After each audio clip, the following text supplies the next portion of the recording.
really good time.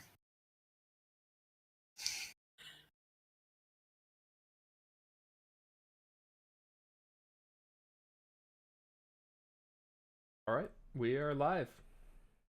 You bet we are. Let's rock and roll. We're live, and it's my second affiliate stream now. Hooray! Sweet. Sorry about the delay. Thanks for your patience, everyone. Glad that we're back. Oh, I don't have the stream muted, so I'm hearing myself. There we go, fixed. Okay. So as we were saying when last we left off, you were deep in the forbidden city of Omu, where you believe somewhere in the Tomb of the Nine Gods, most likely, the Soulmonger lies, as well as some other artifacts possibly that you are looking for or have heard of. Oh my God. To get into the Tomb of the Nine Gods, you must collect the 9 puzzle cubes of Omu, each hidden within the shrine of a dead god. The most recent shrine you've discovered in the city is Nang-Nang's, who is a Grung. A lot more information about the mythology behind this can be found in the Legend of the Nine Gods note in the notes section.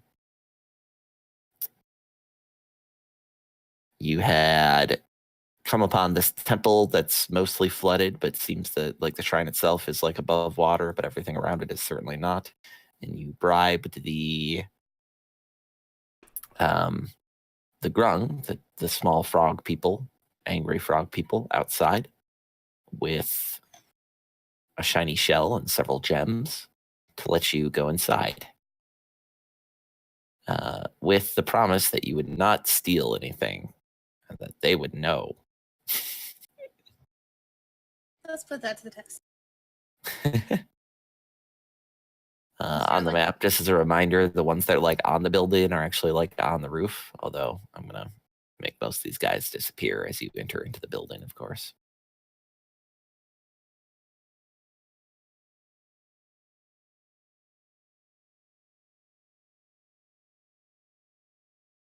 Let me just post the description of the outside again here, just to get us back into play. Monoliths adorned with prancing frog-like figures rise from the swamp. Beyond, a ruined edifice shaped like an arrowhead squats in the muddy water. Bushes and trees grow from its roof.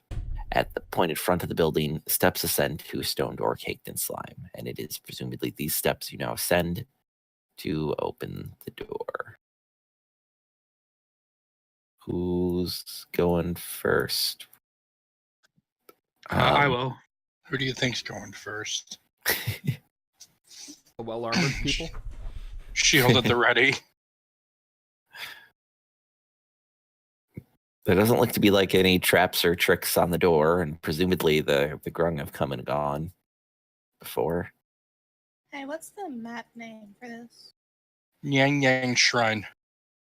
There's a link to it right above the description. I can also force you to see it, which I have, using my new DM powers. Well, not new at all. New to me, though.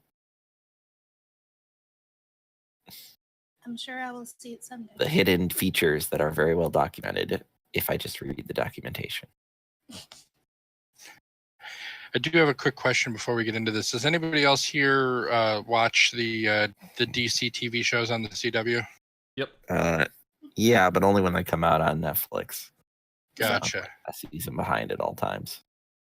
Did you want to comment on Stephen Amell being Flash and looking weird? Though, it actually wasn't all that bad. The Elseworlds crossover was kind of nice, but what it did do, and they set up a teaser at the end of the 3rd episode, is that the crossover that they are doing next fall is Crisis on Infinite Earths, and I cannot wait to see that. Now we're talking. Alrighty. I'm pretty excited for that. Fantasy Grounds has so far decided that it just doesn't want me playing, so give it a minute. I will see whenever it does. Yes, give it a minute. Like for mine, I had to click on a few things, and then it threw a gigantic error box with like a gajillion things in it, and I closed it, and now everything's working fine. I don't understand this program. It's just not moving, so like I may be in and out for a couple of minutes trying to get it to where it'll actually like work for me. That's right. We're just going to describe what's inside. I don't think there's going to immediately be a combat or anything, so you should be okay. I shoot everything with an arrow. No, not me. We're kind of stepping into a closed quarters situation, so Torches shed light over the room as the door swings open. The rooms are filled with treasure. Chests heaped with coins, polished amphorae, strings of pearls, and ornate pieces of armor. Set into the floor in front of another double door is a mosaic depicting a frog-like humanoid beating a leopard that has snakes emerging from his shoulders. Cuneiform inscriptions are woven above and below the combatants. The translation that Bran and your friend/guide, Orvex, are able to share with you is that it says, Nang Nang teaches us to serve only ourselves. But treasures untold surely lie before you in ways that you have not encountered before.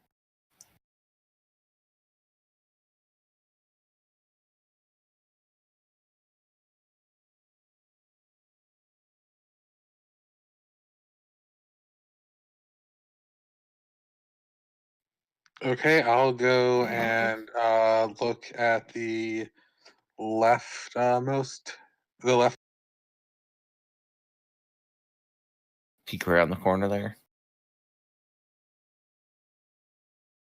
More Yeah. rooms and hallways stacked with treasure. where are the grung that are these all just outside? They're all outside. Like they're not even like there aren't any guards inside or anything. No. It will be known. Fennec will move I forward. am going to burn the spell slot and detect magic. I don't have time to ritual cast right now. I mean, there are grung right outside that can kind of see you, like the elite guards, but just like a couple of them. And you could shut the door if you wanted. Not suspicious. Then go in, look around, see all the treasure, then just slowly shut the door, making eye contact. Yeah. Did anything start glowing for me? Let me see here.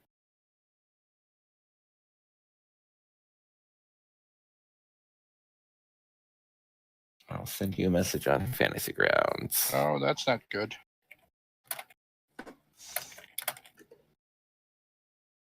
When the DM has to tell you something privately, it's usually bad. No, it means it's exciting and interesting.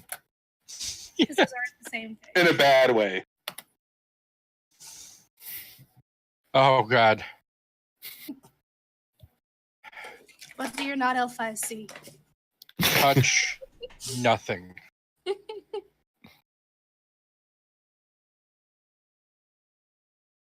Why?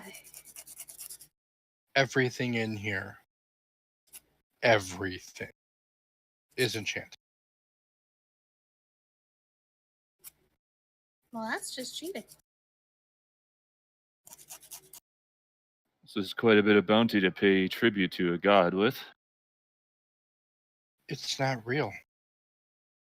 None of it is real. I'm Oh, gonna what? It's an illusion too.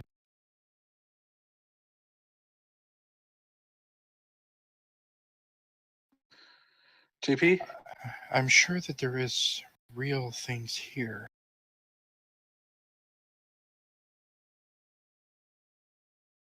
But they've gone to great measure to hide it.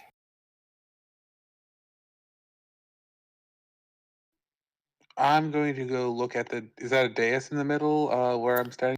No, that's like the mosaic that's on the floor. Okay. But there is a set of double doors there. Around that corner that Hux looked around to the left on the map is, just a hallway with a couple more entrances down there. Look to be just more rooms chock full of treasure. You don't see anything else living in here, at least not yet. Same Fennec looking kind of to the Fennec and Bran kind of looking to the right there. I'm going to Um, examine the door. And then yes, there are indeed a large set of double doors. You do not see any keyhole or handle, but there is more Omuin, old Omuin carved above the door. Here, I'll come over and read it.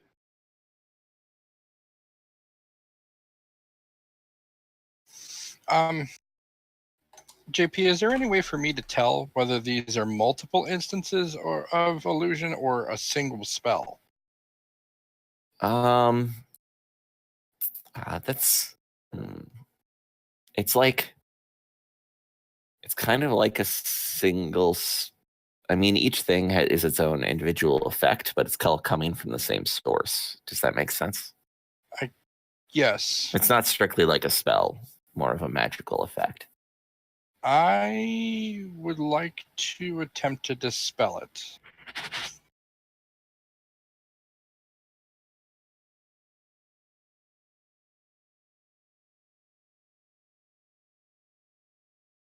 Mhm.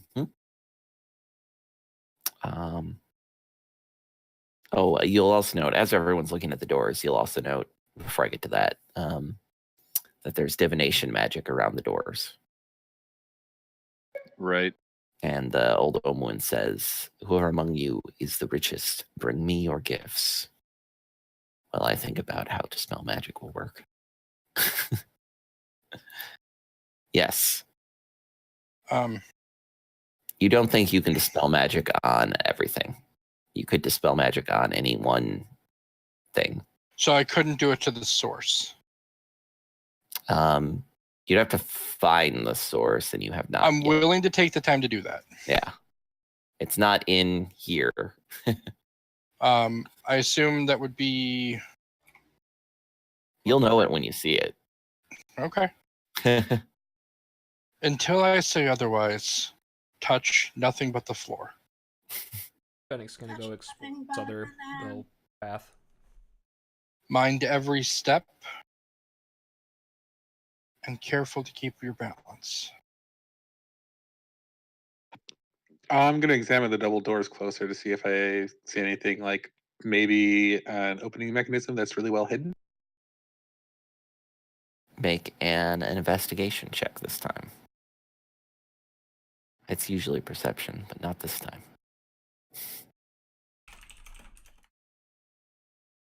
Still pretty good. The doors are very peculiar. They're smooth. Like I said, no keyhole or handle or doorknob. There is kind of just like a seam down the middle and down each side, of course, but they're almost flush with the wall. It's extremely well made and well maintained. Can I tell how they open? Would they slide open? Which way they would open? You think they open inward, but it's clear they have not been opened for a long time. It's also clear that others have made attempts to open them. You can see lots of little grung, kind of sticky handprints near the bottom, but you don't think they've been successful in opening that door. All right. Could I also just check it out and just see if I notice anything? Yeah, absolutely. It's like I said, investigation check there. Yeah, slightly better, but not exactly a 15. Yeah, same information for you. Fennec, you look in the other room. More rooms, silver decanters, glittering armor, piles of gold coins. What seems to be the problem with the doors here?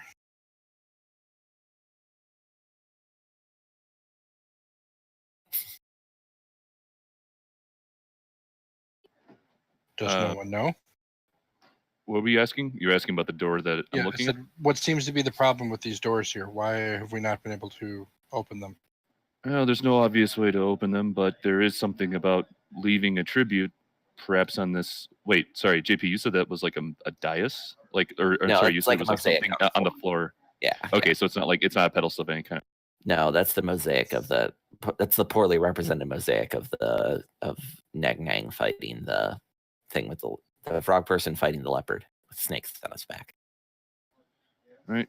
No obvious way to open it. Does your magic tell you anything? Just that this entire facility is embedded with it. Perhaps And the door? I'm going to take a closer look upon that. I did mention that the door has divination magic radiating from it. I assume that once they've made a failed roll that they're not going to discover anything. Is that how it still works? Yeah, generally not everyone can just walk up to the door and investigate it. It's been investigated. All right, so Maybe it opens if we leave treasure in front of it. If it's some kind of... Wait, did you say out loud that it was divination or no? Did you keep that? I actually never said it was divination. Okay, never mind. The only school that I ever mentioned was illusion. Okay, yeah, and I just stick with what I said before. So I'll be Not- right no back. obvious way to open it. I want to grab my coffee now that's done, so I'm not dead. Be right back. Please. That's a continue to fantastic idea. I think I'm going discuss. to grab a cup of coffee too. If JP gets back before I do, I would like to use guidance on myself and then attempt to investigate the door. If he wants to roll for me to just speed things along before I get back, that's fine by me. Okay.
All right, I'm back. Sorry about that.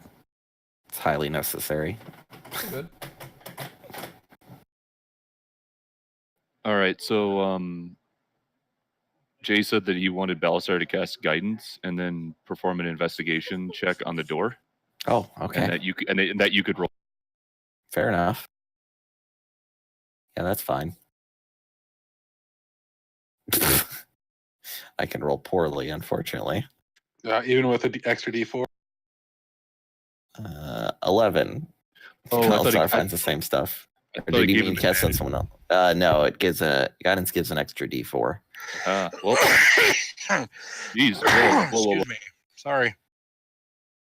Did not mean to cough the moment I put my headset back on. Do you have any brains left? That was intense. Yeah. Maybe one or two.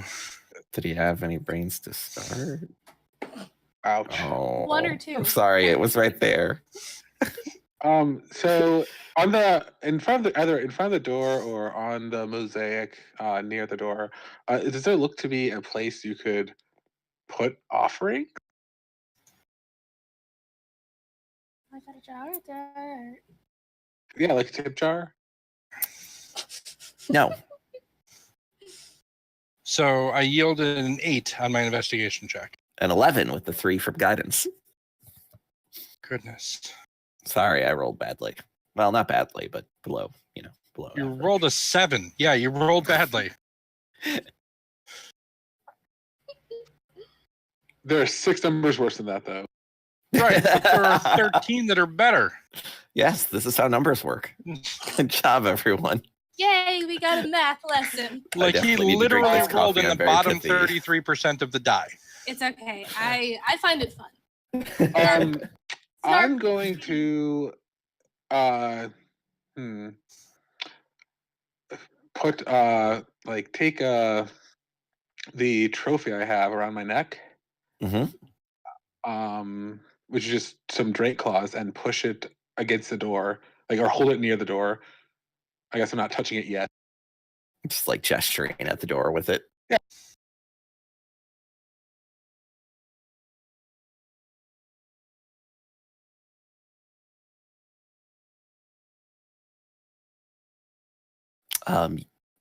Hux takes this necklace of claws that he has and that they have and shoves it out kind of towards the direction of the door as if offering it to it.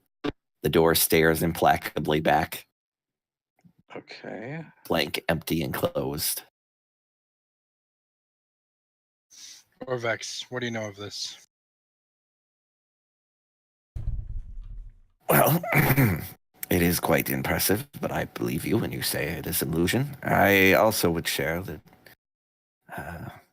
Nang Nang is most legendarily associated with greed. If that's not clear by our surroundings. Painfully fucking obvious. Thank you. I hate wasting a third level spell slot like this, but I'm gonna go touch the door and dispel. I'm gonna move out of the way for him to do that. Yeah. I'm gonna get behind the wall. There you go, buddy. Oh yeah, me too. Yeah, no. What am I doing saying next to him here? As you do that, Hux gives you a nod.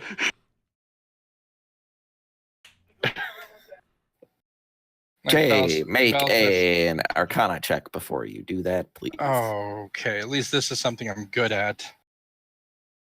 Oh yeah, it is. Something I'm really good at. Very nice. You get the idea that the spell on the door is not holding it shut. The spell on the door is what will allow it to open. And that it does require some sort of offering. I reach into my pouch and I pull out, I don't know, let me see, what do I actually have in my pouch now that I don't honestly remember what I've got for money. I pull out 5 gold pieces and I just hold it to the door. Unfortunately, the door still does not respond. If you expect payment, perhaps you could tell us how you would like to get paid. PayPal. Door is silent and stares back at the Dragonborn talking to it. Anything Venmo. else? Is there anything else in this room that looks like an altar or a platform or receptacle of some sort? No, but there is treasure everywhere. Maybe we just. Oh, Maybe it we're not doesn't matter where touching we any of leave. that. He throws. He slides 4 of the coins back in his pocket and throws 1 on the ground. And just keep adding until it responds. Clank, Alright, clank, 2, clank. It hits 3, the ground. 4, 5. 5 gold coins. Slap a gold ring. Slap a gold ring on there. He puts down the coin. I'll put down a gold ring from the party inventory on there. I'll hold up one of my painted longbows. They're really expensive. Orvex from the back kind of clears his throat. I would suspect he kind of moves forward actually, so he can talk more quietly away from the open door. And he says, Nang Nang was not fond of gifts. I suspect the logic seems backwards. Consider the words on the outside of the shrine as well. But what were those words? He teaches us to serve. Oh yeah, only sorry, you ourselves. missed that. Oh, yeah. Well, these are conflicting instructions. All right, Hux, it's probably going to be me or you. Hux is like Which of us is disappeared more of as a Hux is wont to self-serving do. bastard?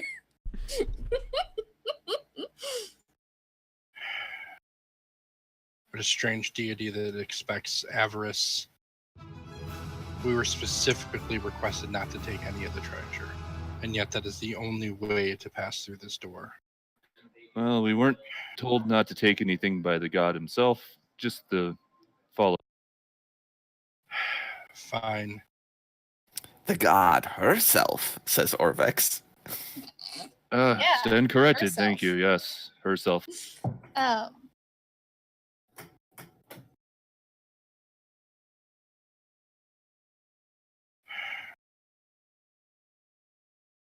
I like while this conversation's happening, just watching Hux's token move all around the shrine. Like I like the idea that Hux is just kind of skulking about, looking in every room. Forgive me for Okay. saying so, but I believe that amongst those of us within this room, I believe I suffer from the least amount of avarice. So not you. No, I think that'd Oh, be huh? exactly why I would be the perfect choice. Balasar picks his coin back up off the ground, and then he wanders over to the nearest treasure. You So may want to prepare yourself for the worst, as he grabs a handful. as I see him going towards that, I'm going to run. Yeah, where do you run in the go? opposite direction. Where do you pick up the treasure? Wherever the nearest patch to where I was just standing. Literally, it's freaking everywhere. You can just Yeah, kinda reach like down. I didn't know where you're gonna go. Okay, so basically I'm going to grab something from, like, ooh, what the heck did I just do? A silver decanter is kind of leaning against the wall right there next to the door. Yeah, he reaches for the decanter. Do you got something that you'd like to preempt that with? There's a monster. I would like to shoot it in the face. Something tells me that our thief is going to selflessly steal before the cleric does. I just get that sensation here, which is like the weirdest Excuse me. concept ever. Excuse me. Actually, I'm not a thief. I am a scout. Yeah, I was gonna say. I, however, am a treasure hunter. Right. I'm an As soon as you archaeologist, pick so up- I'm essentially an entitled grave robber. Actually, I was gonna say. when it comes to like getting money You're and a grave robber. Hutz is probably one of the least interested in those. Weirdly enough. That is funny, but no, I was making a generalization, not a specification, but yeah, a specific. Never mind. Specification. But, Yeah, we got you.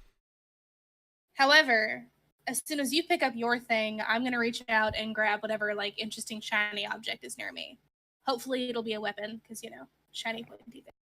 Yeah, sure. There's like a glittering kind of ornamental golden short sword near you. It's probably usable, but Ooh, you know what? Yeah, go for it. But only I'm a- after you pick up yours. You pick up yours first. Okay, I'm gonna look around for some sweet looking scimitars. Are there any in here? oh, definitely. Oh yeah? Because you're looking for them, they're here. Yeah. That's the impression I got. Belisar picks up, as Belisar picks up the decanter that's kind of leaning against the wall, the doors start to open, and then it's only because you're all just kind of standing there, except for Hux, watching to see what happens, that you're able to see that as soon as like Shine sees Belisar pick something up and then reaches and picks up the short sword near her, the doors immediately just like shut. Like they just like opened just barely, so you could just like see a crack of what was inside for a moment, and then they just like shut. Do I hear that? You hear probably hear Shine creaking complaining about noises. Put Yeah, everything down. Only one of us can be the richest among us. Capitalists. Drop the sword. I begin filling the decanter with whatever coinage and gems, anything small that I can put into it. Sweet. Does Shine put the sword back down that she picked up? Reluctantly. Just drops it. Just, you know what? Belisar turns and looks at her. You realize that that's not real, right? You don't know that. It might be. Yes, I do. You can't distinguish what is real and what is fake real. This may be one of the real ones. Or it might be a stick. Who knows? So help me, don't make me blow a third level spell slot just to prove I'm right. Fortunately, Shine's like, look, it's win-win. Either I get a golden short sword or I get a new stick. fortunately, pride is not the vice of Belisar, so he will not do that. But damn it. What if it's illusion magic to make you think it's illusion magic? Now that would just be sinister. Hello? Well, once Shine is reluctantly put down the sword, the entryway opens once more. The doorways open once more. A bit slowly, but Does it steadily. continue to open as I continue to fill the decanter? Yeah, doesn't seem to mind you taking all the treasure you want. I push the door the rest of the way open. In the middle of this room, there is a familiar-looking pedestal with a stone cube resting on it. This room is very dusty and does not have very much treasure in it compared to the other rooms. I continue looking for the source of the illusion magic. It's coming from the pedestal, and sitting on top of it, there is a the pedestal itself. Pardon me. Looks like a squat humanoid frog. Looks like one of the grung outside, except it's kind of holding up like the platform that has the puzzle cube sitting on it. I'll say you don't see any. If you want to look for traps, whatever you're. Yes, I'm looking for traps. Yeah. Does anyone want to help me with that so I have advantage? Bahamut will help you. I don't have proficiency, so I can't. Or Just wait. add a D4 to whatever you've got, and yes, I don't have any. And that's an investigation check, right?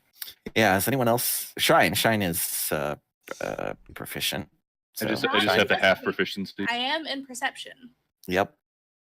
Yeah, I mean, well, since it's an investigation check, I can't offer. No, it's assist. perception. It's perception. Oh, Perception. well then, Oh, yes, I perception. will assist. Of course, I will. I'm very good at this. So yes, you have advantage plus a D4. So what do Oh. I see as far as traps and cool things? Oh, I thought you were gonna aid, but that works too. I figured I would join in. Let me see what you guys rolled pretty similarly. Yeah, go ahead and add Oh, the except- D4 onto that. Tux gets an additional D4. Okay. So he's at 27. 27. Hux resolve. There are definitely no traps in this room. No one has been in here for a long time. Apparently, the grung were far too greedy to ever only have just one of them pick up a treasure at a time. Yeah. So they've never been able to get into this room. Actually, wait. Okay, so like the there are no door- hidden the outer, enemies either. The outer doors are still open, right? Yeah. Okay, I'm gonna Like- start running. Okay, I'm gonna stand like right here, and kind of, like I'm looking around, but I'm not touching anything. I just want to obscure the vision of the door because I don't want them knowing. The grung outside, Shine pops in. there's like two grung, two of the like gold and yellow fleshed grung outside. And there's more than that outside too, but those are the two that you can see that are kind of looking, keeping an eye on what's going on inside to some degree, although they're not like, you don't have 100% of their attention, maybe like 75% of their attention. And they just kind of look around outside every once in a while as well. I do believe They don't seem to be too concerned about you guys picking stuff up inside. And they also, one of them kind of, the one to the left, does kind of, you can hear, gives like a croaking noise when it sees that you've gotten the inside doors open. Oh, It's shit. clearly like alerting the chief who is over there riding on his dinosaur. I motion Hey, to Shine. I motion to Shine, being like, "Here, stand in the way as I take the cube." Let me explain I- something before I you say take goblin. that cube. Like, as I see you edging closer and closer to it, I actually, you know what? I speak to you in freaking Draconic because I'm pretty sure that these frog creatures don't understand it. You're not sure they understand common, frankly, but they're definitely not going to speak Draconic. You're almost Right. certainly correct about that. I've dealt with Grung before. I don't think they speak anything besides croak.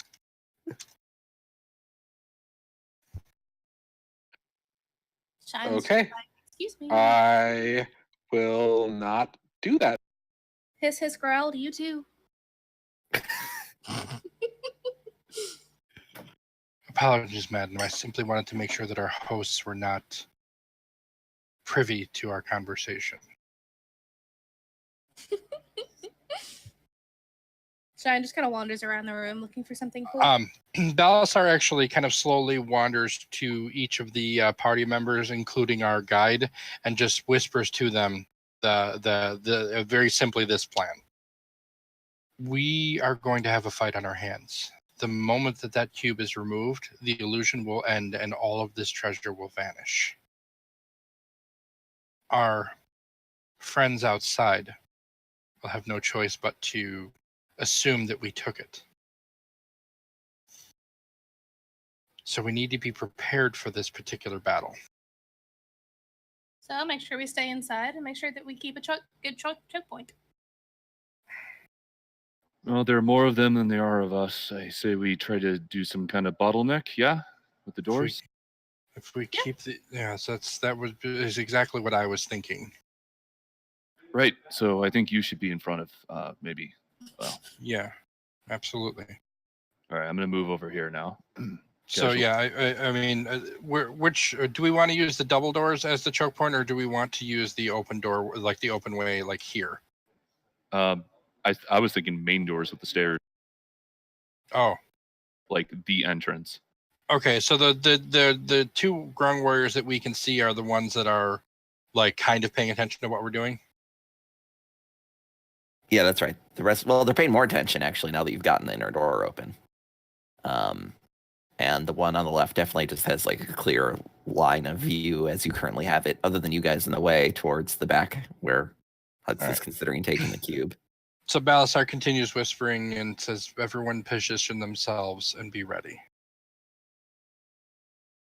I'll say that to Balasar. That's exactly what I'm anticipating will happen, and that's why we need to be prepared. One of them would have to be here, even if they see it. Even if they see it disappear, they're just gonna assume that we made it happen. Right. I recommend. And I'm only saying that because I can understand Draconic, even though I can't speak it, so I reply in common. That's awesome.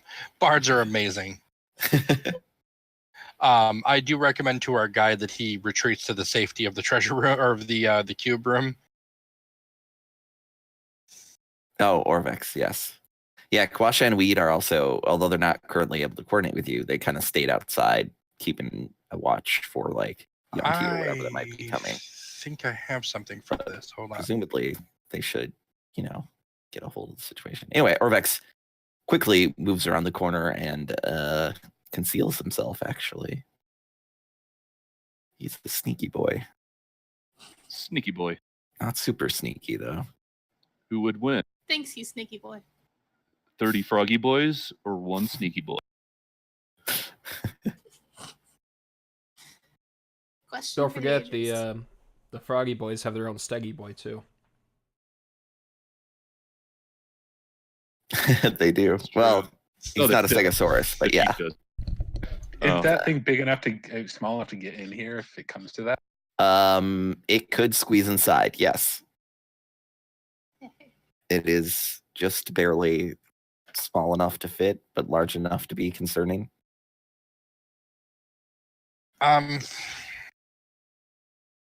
From my experience, Fennec has been pretty experienced at avoiding damage. Or at least to taking it. Well, I can only put Shield of Faith up on one of us.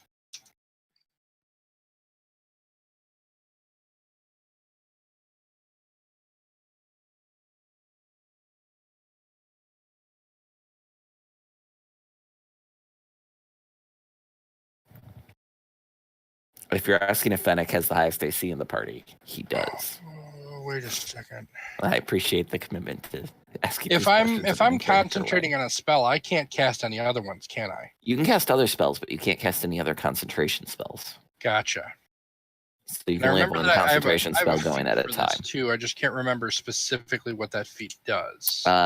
Warcaster gives you bonuses on the concentration checks. You have advantage to maintain concentration when you take damage. Whenever you take damage and you're maintaining concentration, you have to make a Gotcha. Save. Gotcha. Okay, that's good. That's exactly what it does. Other things too, but that's the pertinent part. Doesn't it also let you cast a spell as a reaction, or as a? Yeah, it basically lets you opportunity attack with a spell as well.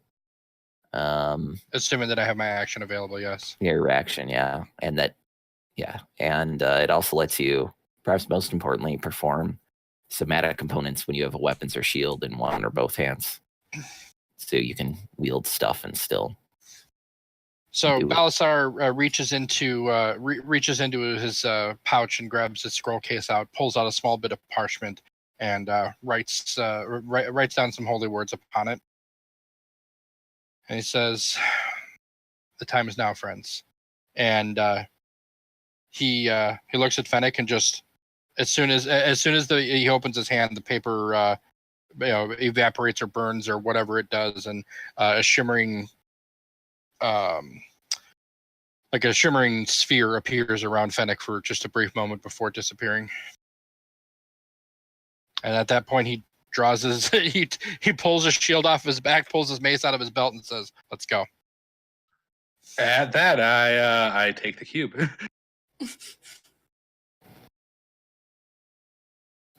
Woo. The Grung, they're not brilliant, but they're also not stupid. I mean, they're just I disagree with that. they're just frog people. Frogs aren't exactly known for their intelligence. I'm just saying. I mean, they're no kobolds. That's certainly true. Pardon me. Sorry. So, they clearly the Grung outside have been kind of. They can see your preparations and they kind of know what's coming as well.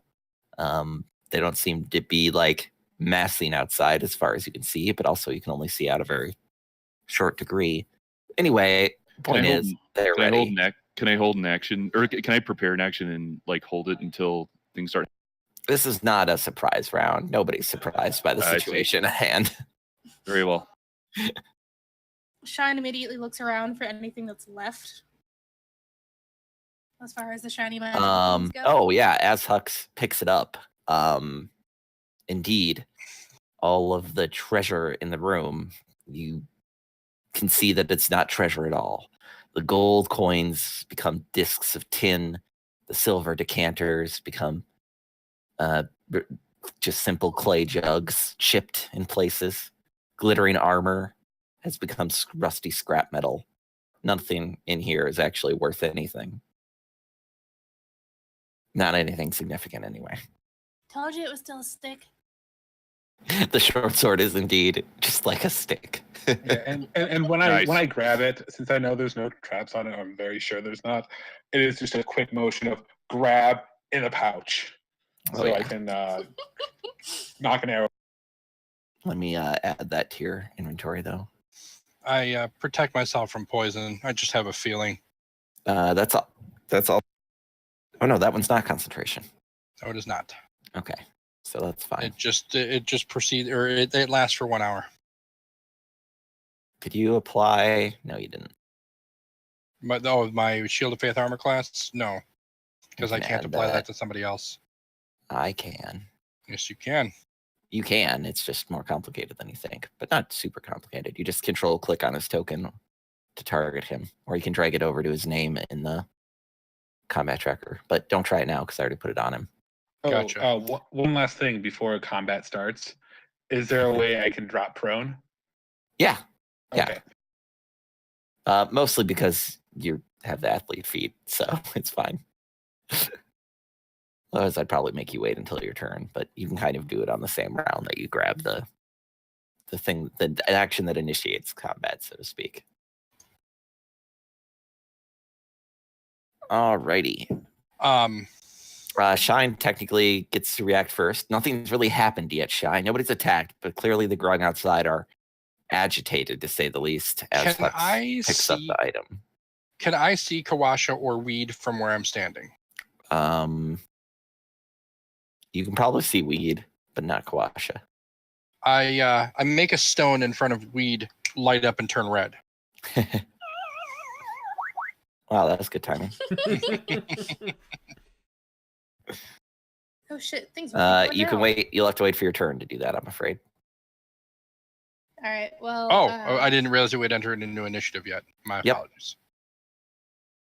Also, you applied the protection from poison to me and not Balasar. You're right, I did. My bad. I'm just gonna ready an action, so I'll shoot whenever someone like gets in range and is trying to attack somebody else. Sure, you can ready an action to shoot. Got it.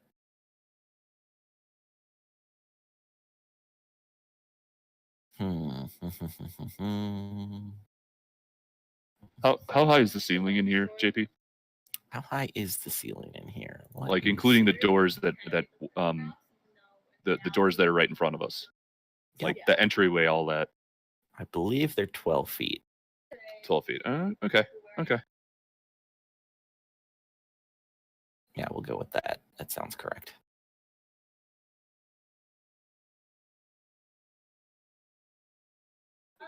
I have an idea.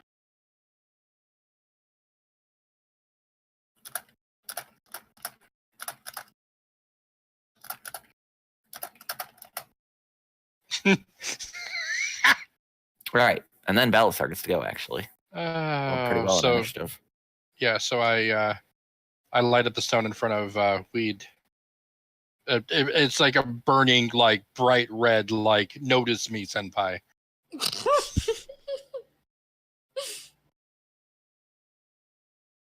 I mean, Weed clearly notices this and like holds up, like you can see he's like kind of hidden, not hidden, but he's like in cover behind a rock out there. He like holds out like his sling that has like a nut in it. He's ready to go. He gives a thumbs up. Senpai noticed you. Eat 'em all, Koopaloo. One leaf up. We're all good.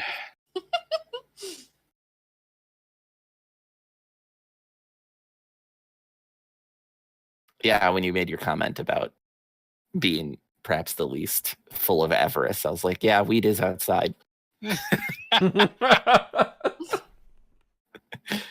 Alrighty. I really want to flush with him now. Like,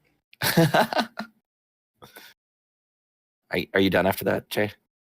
Yes. Yeah. I mean, I don't have anything else that I plan on doing at this I moment. assume you used like thaumaturgy or something. No, that was light. Oh, that's light. You're right. You can That choose was the color. That was the spell light. I love it. I didn't know you could have to choose a color. That's amazing.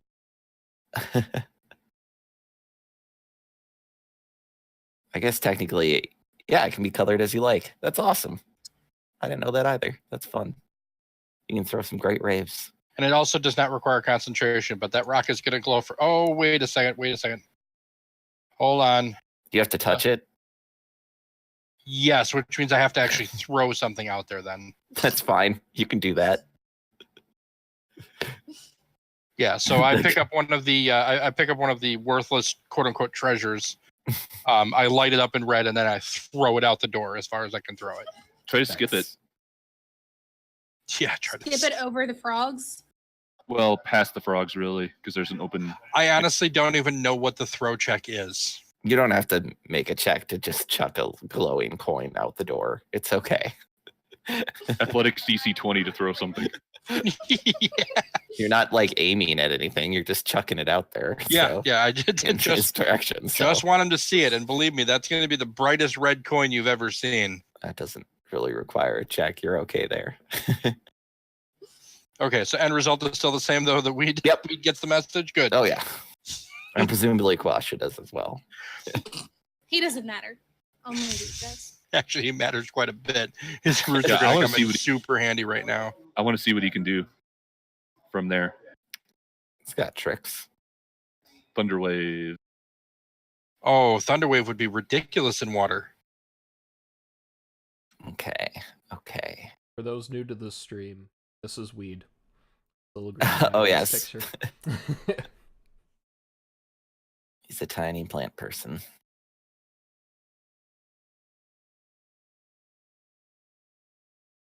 Yes, that is definitely Weed. All right, Quasha. I'm a cop. Weed is also the MVP of many fights. Carries us on his back. It's MVP of my heart. Suppose I should pull up the combat tracker. This is going to get ugly before it gets pretty. Like your mom. Wow. I'm still seeing 10 hit points. Do we still have those? Yeah, those are still around. They didn't go away. They last like the Nice. day or so, or until they're gone. That kicks ass. Is that from that weird? That's Floor from the floor puzzle? puzzle. Yeah. Puzzle that we just like barreled our way through. Yeah, except for the last of us, I had to like stand in front and like just hope that I didn't die.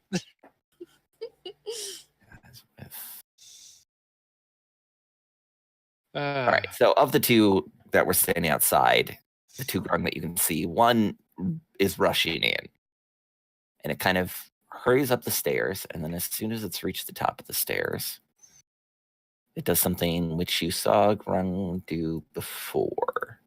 which is, instead of like attacking you directly, it just kind of throws back its head, and its throat inflates, and it gives this mesmerizing chirr. No, it's attacking with cuteness. Indeed. Good. Okay. That's a lot of dice. I What can the hell see was that. that? What's your saving throws against the churr? Balasar succeeded. Bran and Fennec failed. I natural 20 that shit. Of course I succeeded. Did that count as an act I of natural aggression? won it. Yes, it definitely counts as an act of aggression. Cheyenne, you will get to shoot now. As you see that afterwards, like, Balasar doesn't seem to be deeply affected, but Bran and Fennec have kind of lowered their weapons a bit. It's not like you dropped them or anything, but they are clearly stunned, with their mouths slack-jawed and just kind of in awe of the beautiful sound coming from the Grung's throat. All right. Yep, now you get to make your shots. Then do I want to hit them with it? That is one nasty burp.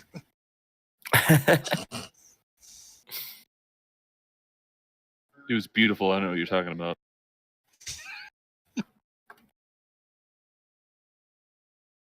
Then I'm not gonna waste a arcane shot on him yet. So he's hurt.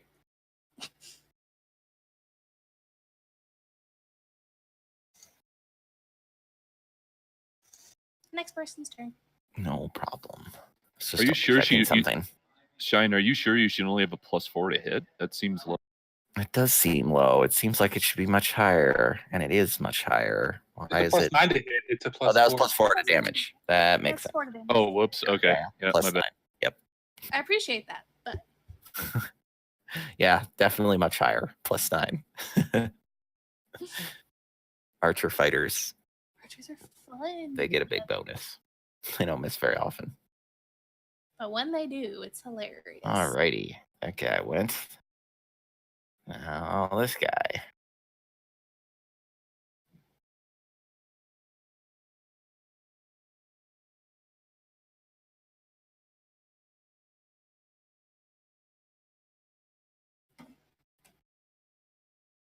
Yep.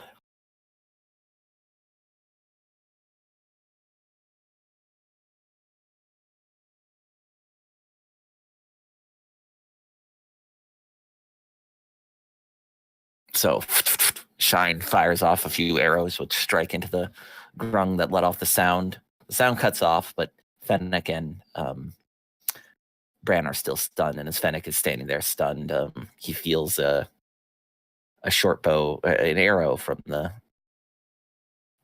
the grungs outside.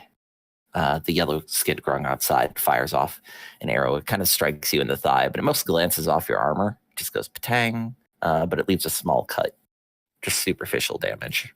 It's mostly absorbed by your temporary hit points. Does it? Does that allow?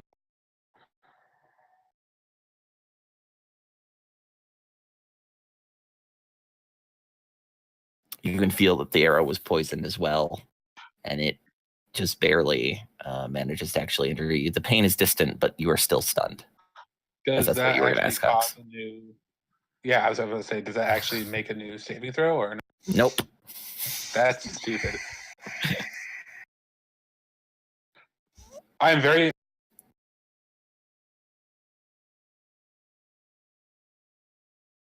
I'm on the edge of my seat. Oh, it skipped number 2. Sorry about that. Fuck that guy in particular. You know, yeah. All right, there we go. We knew And this you was can going to see- happen. Yeah, you can see popping out of the corner. I mean, they're just firing arrows into the room at you guys. They're oops, I accidentally did damage first. Let's see if he actually hit though. He did miss, so I'll take that damage off. Thankfully, the shield of holy energy that Balasar had put around Fennec is protecting him from most of the blows, even though he's making no effort to defend himself from the arrows that are all firing at him, because he is in front and stunned. Clearly the Grung are familiar with their own tactics. All right. Well, there's one in front of me and one in front of a person who's an ally who is threatening them. So I'm going to shoot that one for sneak attack. Good call. I like that Shine draws everyone's attention with the flashy bow tricks, just so that way Ox can just lay waste from the other direction. Shoot sideways from laying down.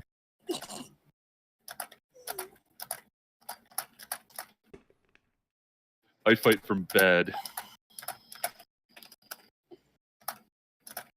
You know what he kind of reminds me of? That old drunk monk from Virtua Fighter.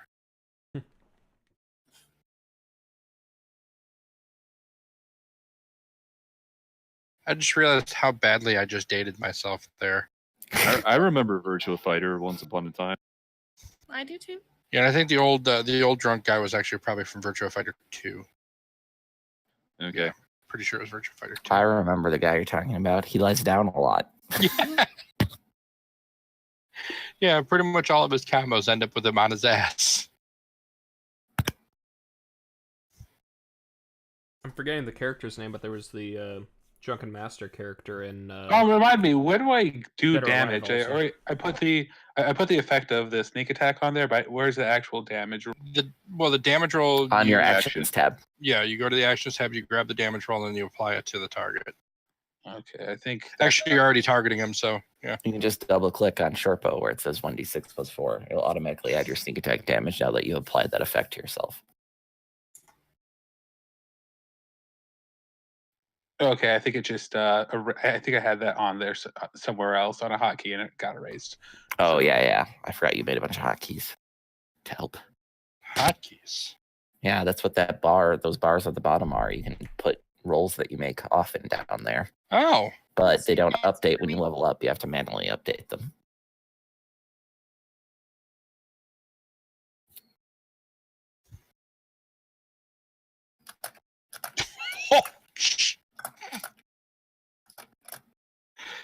That's a significant amount.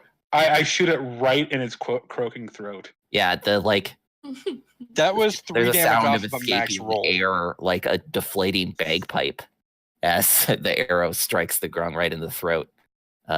Its inflated throat, and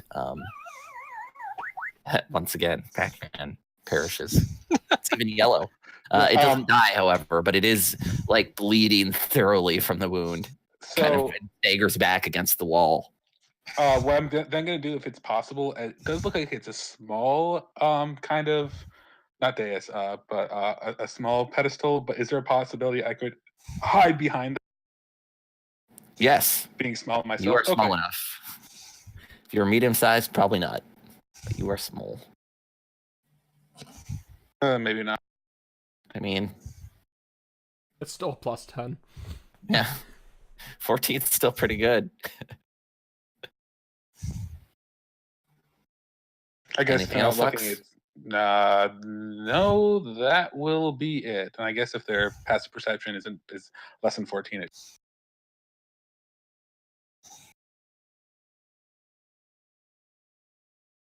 indeed. We shall see.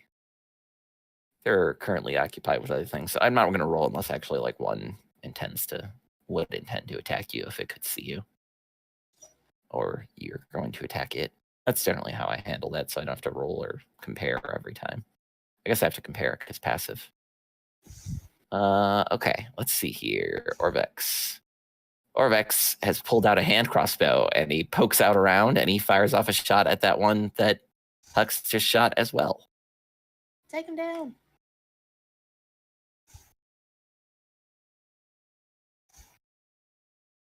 Oh, technically he should have advantage, so I'll roll again just to see if he gets a crit. Nope. Okay. And he finishes him off, his bolt striking the creature right in the eye. Woohoo. And so Sorry, Hux did I immediately actually- attacks him. No, sorry. That was No, kill him for stealing your kill, man. Then he ducks back around the corner and Damn he chaoser. hides again as well. Kill secured. Hux recognizes very similar tactics, I although give it a nod. Hux already knows that he's better at it. But hey, And if they're anything, kobolds are team players.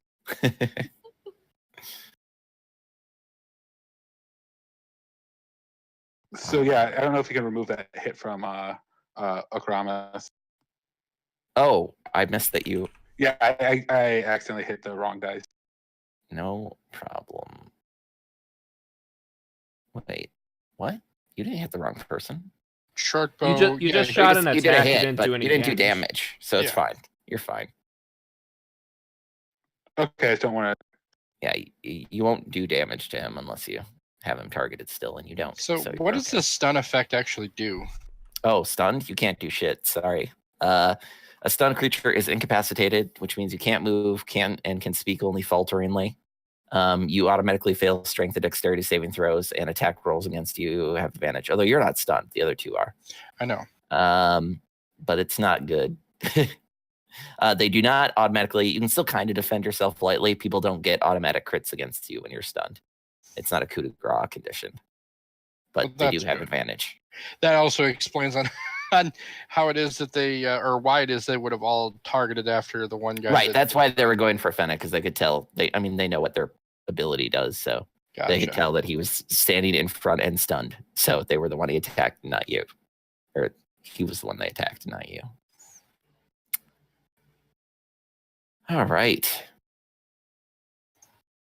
I'm doing a thing. Can you not?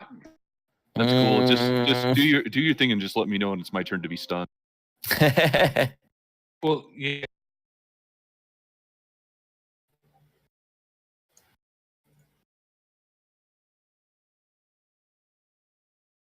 Yeah, forgive me. I'm aiming. Dropping down from above is a grung with bright orange skin and wearing like a bone headdress and holding a staff. It kind of lands right there in front and slams its staff like on the foot of the steps. And you can see, let's see, it's 20 foot. Yes. Okay. 20 foot.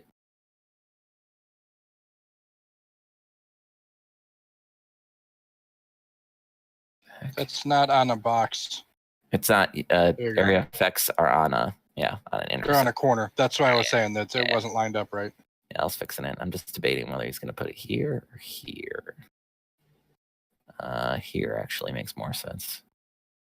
All right, so shooting up from the ground in every direction, you see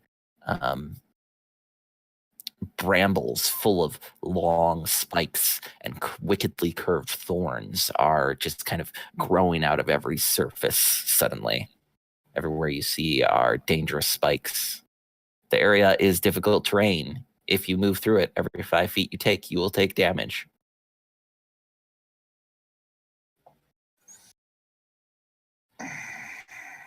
And then, I think it. Yep. And then it leaps back up into the air and disappears, presumably landing back on the ceiling. Like it drops, casts its spell, and then jumps back up.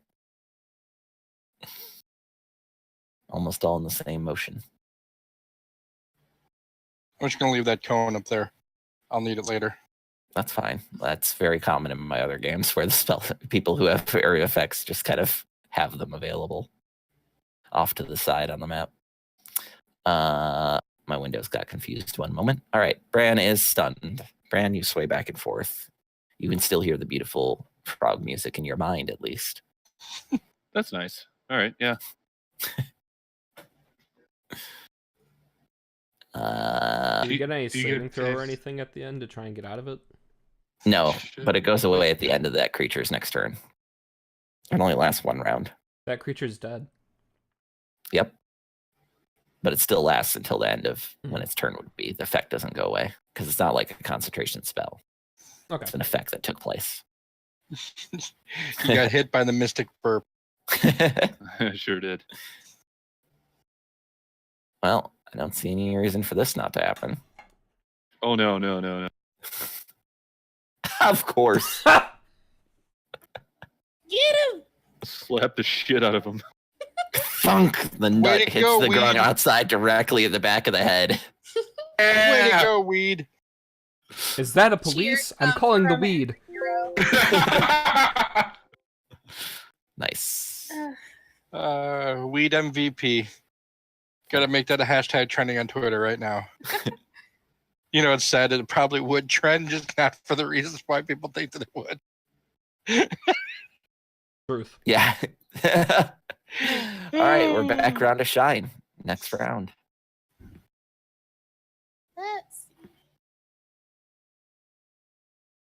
Am I just missing anything, or am I not seeing any like grung inside?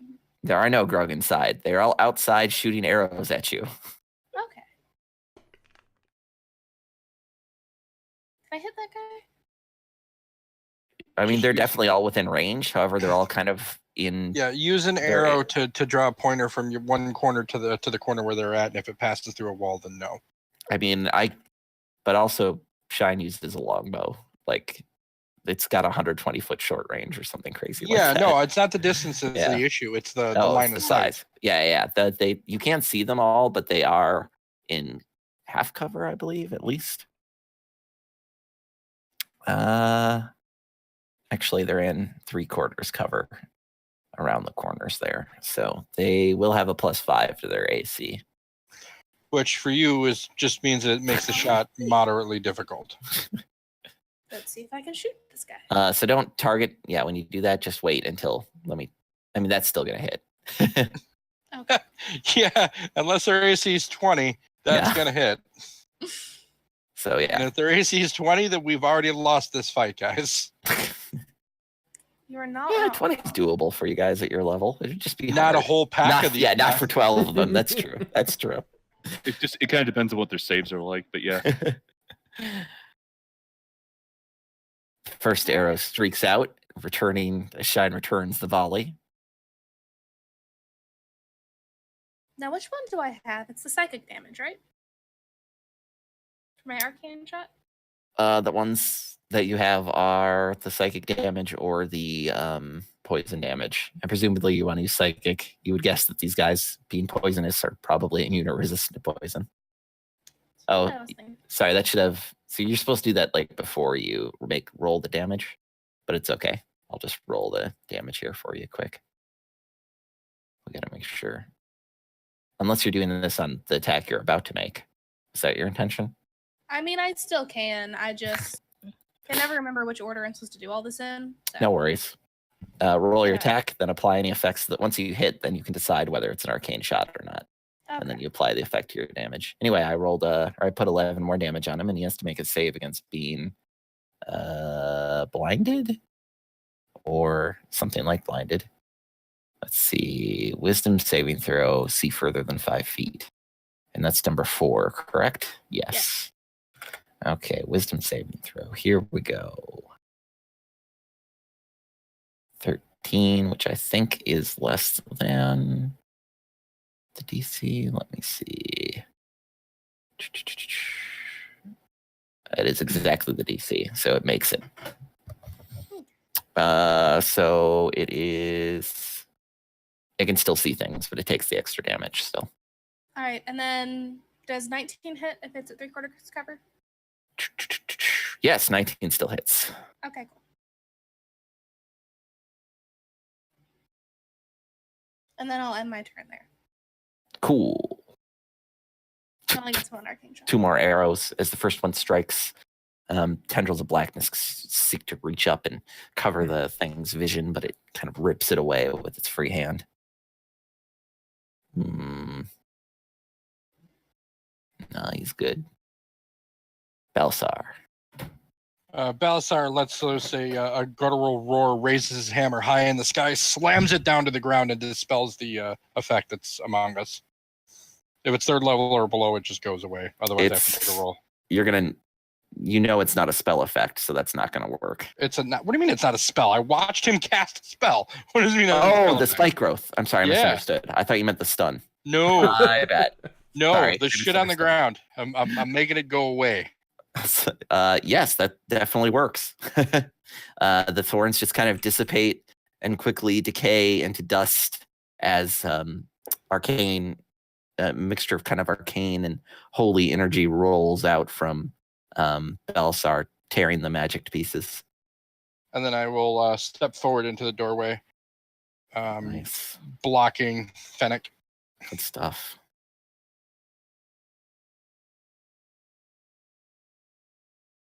I knew there was a reason I took that damn spell. Brand, I hope you're ready to heal because I am almost dry. Like I'm going to be healing with cantrips only.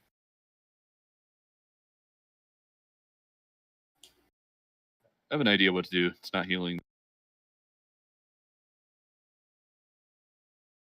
Yeah, healing with cantrips only means that I just will keep you from dying. I can't actually give you hit points. What's up, guys? For the smaller green skin grung, like rush into the central area holding their crossbows and are kind of like they're running past each other crossways as they fire. Oh, jeez. Oh, it's synchronous. It's synchronous bowing here. Oh wait, these guys not have arrows actually? Shit, they don't. My bad. In the Yeah. melee range. Come at me, bro. Suddenly they changed their mind. Indeed. Ret cannon. And never mind. That didn't happen. Forget it. There's no more grung outside. Don't worry. They disappeared with the I treasure. I assume we all have memories longer than 5 minutes. Yeah, obviously. It might have seemed like 3 weeks, but it was actually 5 minutes.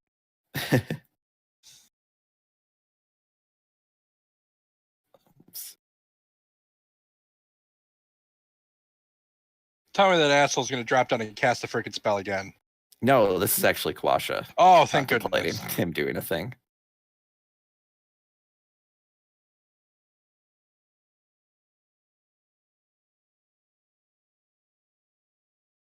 Actually, I think he's going to do it like this. Yeah, that seems like a good idea, actually. Well, hold on. Let me check one thing. Kwasha knows his abilities better than me. Yes, okay, that's well worth it. Actually, he will do it this way then. All right, so from somewhere outside, presumably Kwasha, you can kind of hear his voice intoning in Druidic. Causes any number of vines to reach up out of the, like seaweed and vines reach up out of the water and try to entangle those creatures within. Funny, he doesn't look Druish. Whew. All right, boys. Those were some bad saving throws. Quite successful as the watery plant material wraps around the grung outside, making their movements much more difficult. They're restrained. Their speed, none of them can move. And attack rolls against them have advantage, and they have disadvantage when they attack. And they have disadvantage on dexterity saving throws. As well, that whole square, that whole 20-foot square is difficult terrain for everyone. That's entangle, right? Yep. If anyone has a fireball right now. Sadly, so far, this is a fireball-less party. I'll get there. Don't you worry. Take me a little while, but I'll get Why there. do you even play D&D? I mean, at level 10, I could too. Yeah. All right. No, now they're entangled. Let's see here. Do they get saving throws at the end of their turn? I think so, but I think it's at the end. Now they have to take their action to make a strength saving throw.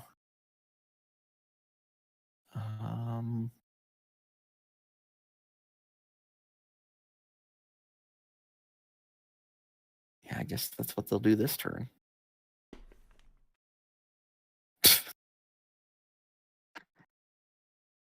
Good try, buddy. Oh man, are these like kobold strong? Yeah. Hey, that guy frees himself.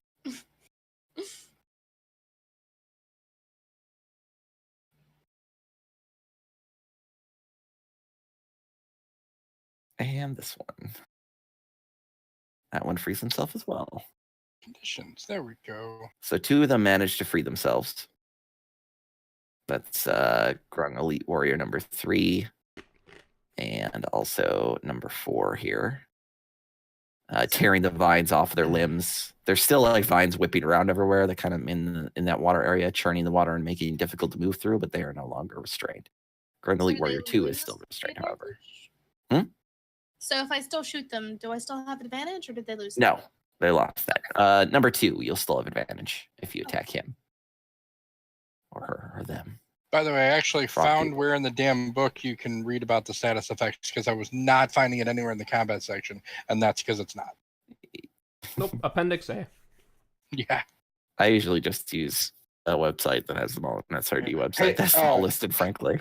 Question, and I don't know if Alex would know this with traveling with Kawasha, or if they can just figure this out by seeing it. Does it look like if anything enters that that area of entanglement, do they automatically become like have to make a check to be entangled, or is it just difficult? No, it's just difficult terrain. Only those who are within when it's cast have to make that initial check. Okay, I'm weighing the idea of holding my action until that druid jumps down to shoot it in the face.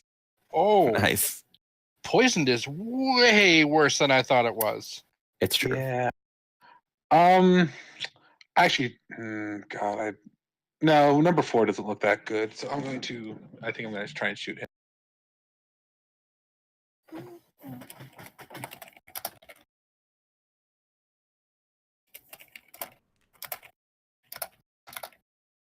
So you are going to try to shoot right now, or you're going to hold your action? Ready your action.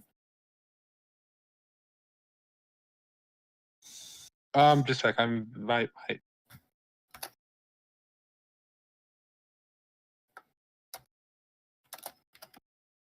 Sorry, my cat is being annoying right now. Cat aggro. Mine's actually just straight passed out up on her tree. It's really weird. She's been there most of the day.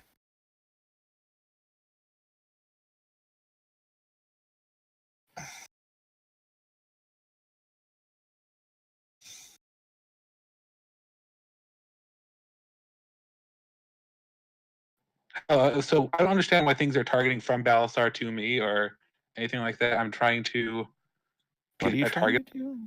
Never mind. I'm trying to get targeted. Control click on the bad guys, either their tokens on the map or their entries Gotcha. in the combat Okay. tracker. Okay. You can also just drag your attacks to those tokens if you're just attacking one guy. All depends on how you want to do it. Both ways are fine. Control clicking is definitely better for area effect, though.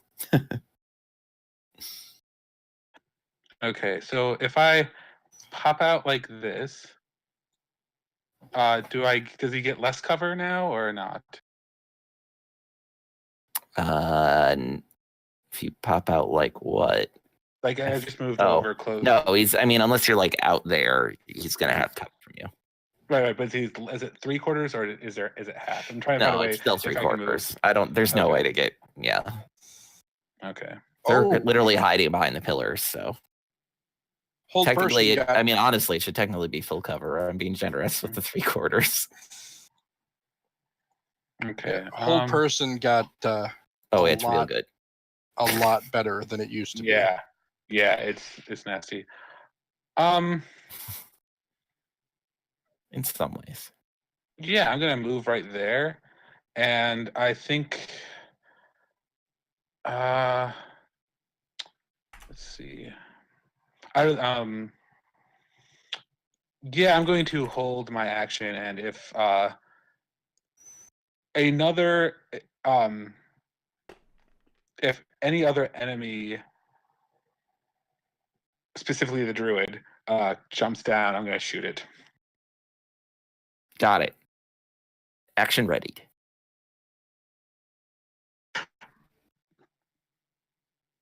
Yeah. Okay. Good plan. It's going full on sniper mode. Orvex looks over at Hux, kind of taking his cue, does the same thing.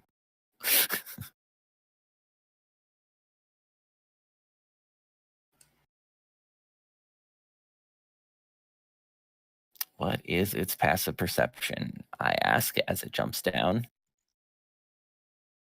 Not high enough to see either of you. Yay! And you readied your action based on it jumping down, so you do get to shoot it before it casts a spell, not And after. I believe, or I think Orvex as well. Yep, Hux goes first, though.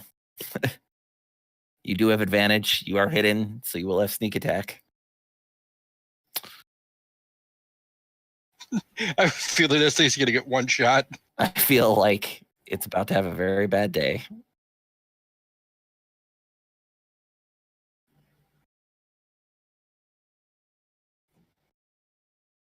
Would have been a Also, lot cooler if that crit. Aren't they landing in the entangling roots? Yeah, but that doesn't make it have to make a save.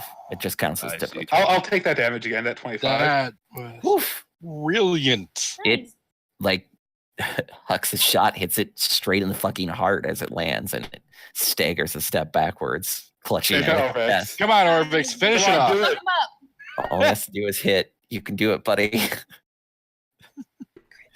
Prove your worth to the party, NPC. Yeah! Good. Kind of right next Get to Hux's. The hand crossbow bolt lands as well. Thunk, thunk. Dude, that guy had a super bad. Can you imagine that? You're like, ha ha! Dead. That trick's not going to work twice. Oh, you're no What do longer you mean stunned. they were actually. ready? Let me What do you unstun mean they you. were ready for it? Okay. All right. The two Grung warriors that are, or like all three of them, they all have bows. That is correct. Okay. And Grung number 2, Grung Elite Warrior number 2, is still restrained by Kawasha's vines. Let me look up okay, and we have advantage on them when we attack, but they have disadvantage when they attack. Only on the one that's actually restrained. Okay, which one's not restrained? There are 3 two of them and that are not. 3 and 4 are not restrained, so the one in the upper left and the upper right. If you look on the combo tracker, you can see the effect under 2. Okay, can you Indeed. show me? Can you show me the like a 30-foot cone just on the map? Yeah, you can. Oops, not on. if I pick pointer. Here, You that's can a make 30 one too there. by Yeah, right-clicking, that's but yeah. That's Oh, what a nice. 30-foot Okay. cone looks like. Okay. Let's see. I'm assuming they're great. Did I get a good head? Like when we were outside, how many of them were there? Oh, there was many more than you currently see. Like probably at least you know what, that half a works out. dozen. All right, here. I'm gonna fly like right here. Actually, can I fly to where I'm like right above Balasar? Yeah, you can definitely. All right, this is gonna be weird, but just go Yeah. with it. Just put your token to the side. Yeah, that's fine. Okay. Yeah, we'll put your token right there. All right. You're immediately How can I above move Balasar. that cone? I'm trying to use that cone. Oh, So you you can't. can't. That's the one I made, but you can make one by right-clicking anywhere on the battle map, and Yep. then going to pointers, and then going to cone, and then clicking and dragging anywhere and making it a 30-foot cone. And then you can move your cone around. Okay. How do I change the origin point? The origin point, There we you go. grab the end of the cone, and then Yep. if you want to change Yeah, I it, found you grab the other thing. And you can also drag it out to get it to 30, because right now that's a 10-foot cone. And then for All targeting, right. If the I cone cast has like to be. It still has to be like on an intersection, so to speak. So to be Okay. on either of the corners. is the one I just have on there right now? Is that legal? Is that good? No, technically, it just. I mean, I'm not huge on this. It's you're going to be able to hit all 3 of them if that's your goal. Like that? Yeah. Okay. I guess I'm- probably Balsar and you can also probably see the other ones that are right outside too, that are clearly just waiting there, daggers in hand. So I'll illuminate Okay. them. You got to that's- remember, you got to put that cone on the corner of a space, though. It can't. Yeah, be- it's okay. Yeah, but it's going to be able to hit all 3 anyway. If is- that's your goal. Yeah. Well. Yeah. I'm gonna just. 4. I'm gonna cast fear. Oh, Cool. Good choice. Yeah, I would go with that corner. I'm trying to hit all 3 elites. Yeah, you can change your aiming. It just has to be hooked to a corner. I'm the one futzing with it at the moment, but yeah. Anyway, right, you're gonna hit all 3 elites and also number 3. Yep. Fear. So control click on each of those is the easiest way to do it. And Yep. And then on your actions tab, the best thing to do really if you're a spellcaster is on the bottom where it says mode. I believe it changes for you when I click it. Go to combat. That helps a lot. Anyway, let's see. What are you casting? Fear? Yeah. So there's a little magnifying glass next to fear. Click on that to open up the thing, and then just click on the button next to save. The dice-shaped button, and it will automatically make them all roll their save. Okay. And then click the effect button next to the effect, and it will automatically apply the effect to those that just failed their save, which is unfortunately only one of them. That's unfortunate. Yep. The elite warriors were elite this time. But that one grung is frightened now. It has to use its action to run away from you. I think it has to drop what it has, too. Or is it just drop what it's doing and then run? Drop whatever it's holding. Yep. Drops its dagger and looks like it's ready to bolt. Well, I was hoping they would all just drop their bows, but oh well. That's all right. I'm basically standing here daring them to shoot at me.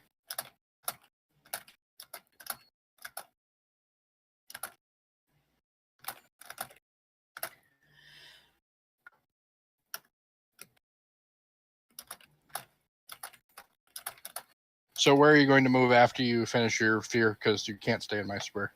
I had to move he can. in He's order flying to get above there. you. Oh, right on. He's not standing in the square. I had to move to get there in the first place, so. And you had no more movement left after that? You can't. Can you actually split your movement in 2 things? Yeah, like you totally can. Everyone can. Okay. Okay. Well, then I'm gonna go. Edition's OP like that. Oh wow. Okay. Well, that's because it actually makes sense. It does. Like Everyone has shot if you want, yeah, if you wanted to be able to do, yeah, exactly. It used to be a feat in 3.5, which I thought was stupid. I'll go here. Nice.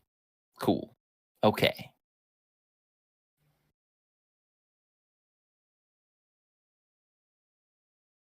Oh, they all had to blow their actions to break the restrain.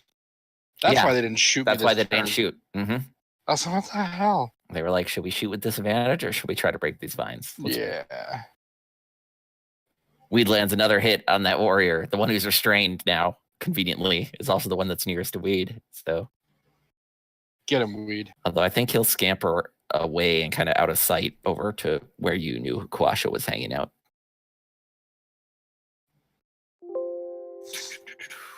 All right, Fennec. Suddenly the beautiful song kind of fades away in your mind and the battle comes into clarity before you once more. Here is where the shit hits the fan. Here's where I run out to them, I think. Because otherwise I'm pretty useless out in here. I prepped you for it, so. Ha! Anything happen to me if or when I step out? I'm just curious. No, they couldn't have possibly read it at their actions. Well, at least not the elites. Yeah, yes, no, not the elites. Happen. So okay. There are other ones out there, I think. Several of the grung rush you with daggers, like immediately, charge at you immediately as you step out. Wait, they get their movement when they stir? Yeah, I don't think they can move in. Oh, you're right. They don't have the charge feat. You're 100% correct. Wow, I'm so bad at D&D today. It's like we haven't been played a couple in weeks. Give me some slack. I mean, I've ran one other game this week, but yeah, it's been a bit. All right, well, fair enough. Carry on. And then hiya! If you have the charge feat, you can do that. And enemies that have like attacks at the end of movement can do that as well. But you're correct. You can't ready movement as part of your ready. That's right. Dunk on that nerd.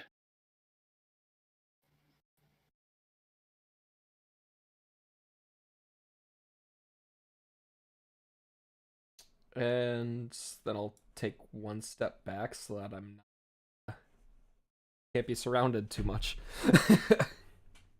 Damn it. You have just enough to do that with the. I needed to be in that square. I mean, you can get in that square. You just can't end the turn in that square. Well, you also can't stop to take an action in the square. Oh, you can't? Oh, no. Never mind. You can only pass through it. That's all right. I can just step into the square in front of you and actually do the same thing. And I could also move diagonally and be right there if you wanted. Yeah, but there's no way he knows what I'm doing. That's true. So yeah, and if I move diagonally, that puts me or provokes opportunity attack. Oh yeah, good call. Yeah. Yeah, because you can't disengage after you've already taken an action for the turn. All right. So Fennec moves forward into the vine, slashes at the Grung, and kind of just steps back into the stairway to fill it up. I guess at this point,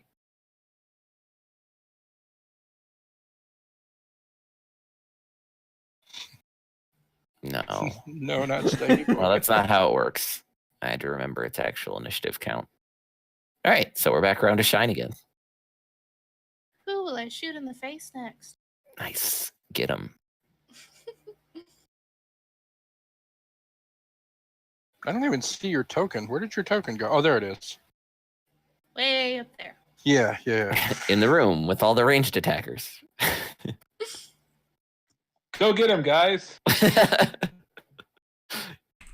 All right, so assuming that dude Grung 2 is still like... Yeah, you should automatically get advantage against him, but he's still technically in cover, so roll your attack and then wait a moment before you roll damage for me to confirm that it hits, which it does. For minimum damage. Sad damage.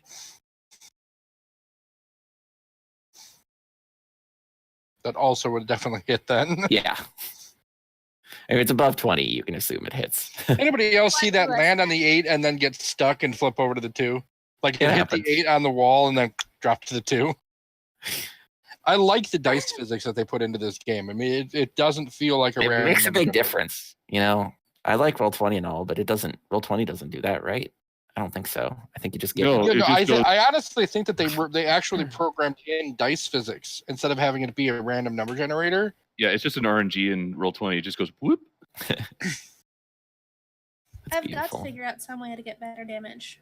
Like you will with time. By the way, this is part of being it. You're in an awkward level for a fighter.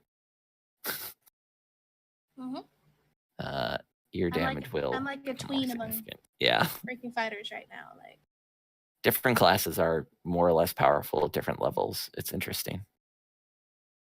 Oh, apparently Chief Yorb is right in between you and I. Well, actually, he's right here on his dinosaur. Now that Fennec has like come down the stairs, it's over the ground and like squawk back at the chief, and the chief's dinosaur and himself like move forward. And the chief makes that beautiful sound as well. Okay, so I have his token off to the side, but technically he's like on the hadrosaur. So just so it just gets mounted combat. Yeah, the targeting gets awkward if I put his. No, that's fine. I can hit all five. Dinosaur fit through a 5-foot square. Yeah, I can squeeze through it. Just take the double movement.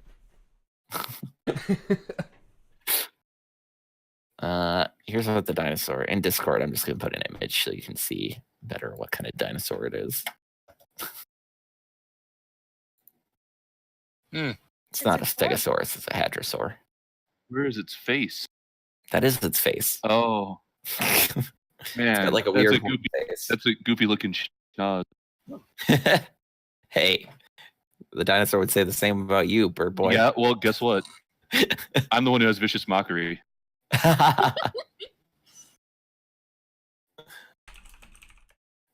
Once again, Yorb tries to the chief tries to sing on top of the clearly trying to mesmerize Fennec before the dinosaur attacks him, but Fennec is wise to these ways now and is able to resist.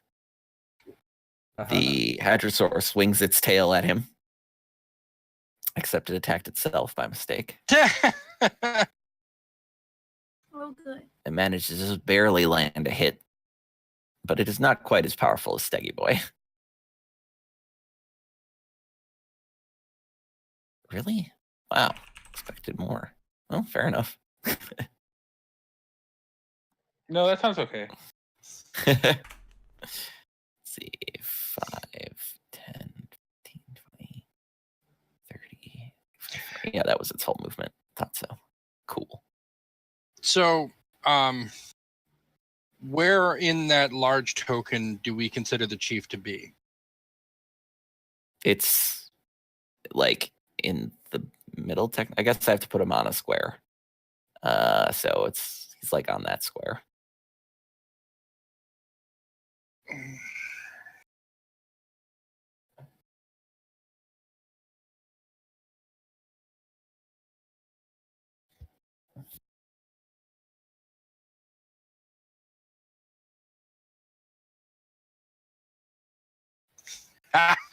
Could still get all 5 of them. Nice. Yeah. Yes. Now, calling upon his birthright, Balasar unleashes his Sweet. His Right. You breath target weapon. Chief, I can too. sneeze on them. Well, he's gonna basically pull the heave ho trick back right on them. Mine just hurts a lot more. So all of them have to make a con save. Well, if you control click on each of them, okay, you will target them, and then I Control, believe click, and click. Yep, that looks right. And then on your actions tab, scroll up to right underneath your spell slots there. You'll see powers. Click the magnifying glass next to your breath weapon. You'll see a save button. Just press that once. And then press the damage button. And it'll automatically apply half to anybody that failed their save. Or succeeded. Most of them succeeded because they got lucky. But a few failed. I mean, it's only a DC 13. That's not super No. high. But the damage is to all of them, so that's useful. Yeah, I mean, I just did what? 14, 26 damage? Heck Come yeah. on, that's exactly as much damage as our rogue does. And I'm the damn cleric. The breath of cold shoots across. Since they're cold-blooded, shouldn't they have disadvantage? Amphibious. Actually, I don't want to do that because that'll fuck me over at some point too. Get hit by a frostbolt, you just start sleeping. They're not cold-blooded, actually. What?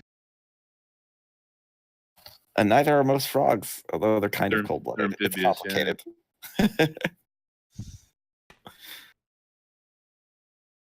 What is relentless endurance? When he dies, the first time he dies each day, I think, he pops back up at 1 hit point. Okay. Is it a barbarian thing? No, it's a half-orc thing. Oh. Yep. So it's right, once per long rest. Balasar's draconic freezing breath shoots across the battlefield. For a moment, the vines and the grung and everything inside there are covered in a rime of frost. It melts away pretty quickly, being semi-magical frost, but it still clearly has. You can see that the tips of their fingers have blackened. Anything else, Balasar? You good there? No, I'm good. I'm perfectly good there. I'm going to move my cone out of the way, though. Yeah, thank you. Mm-hmm. All right. Well, shit is getting whack.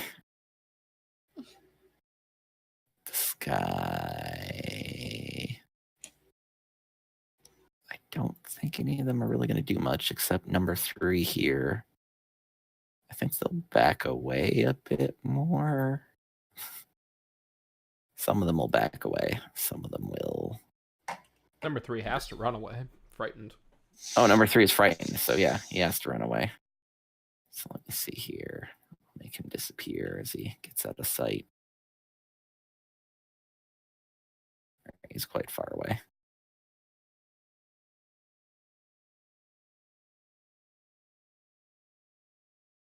Cool. And all right, well, let's go a step forward. Balasar, you are getting cover, so I'll be sure to include that because it's attacking you kind of around the corner. It misses in any case. It tries to stab its dagger at you around the corner there, but between your shield and the wall, it's easily deflected.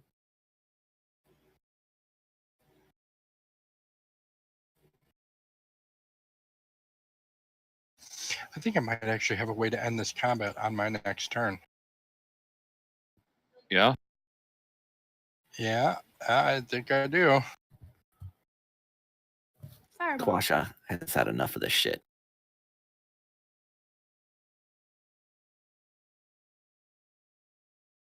Wait. Is that gonna work? Let me see. Distances. I think so. No, don't push him out. Oh, he's only gonna hit one of them this way, so I guess it's not worth it. I'll push them out of cover at least. So that guy's not actually there, so I'm gonna move him there. That makes more sense.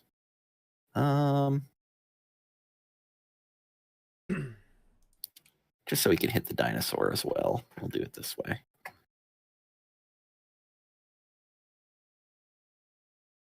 I think I need to fix this targeting. Which one should he not be targeting? That one. There we go.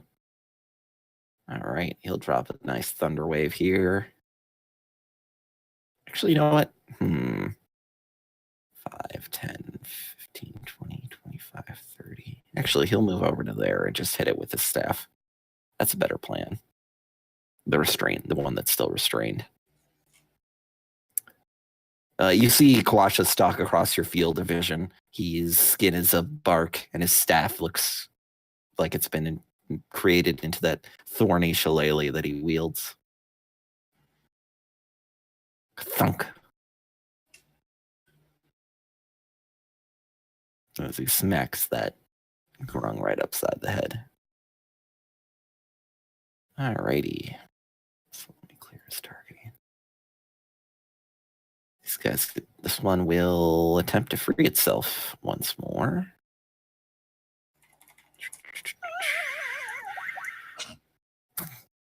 So he has to die. Most likely. Whoop. Continues to be unable to free itself as it struggles against the vines, holding it in place. This grung is less affected by that. Oh, it is. Yep. Once again, this grung over here, this elite grung, starts singing.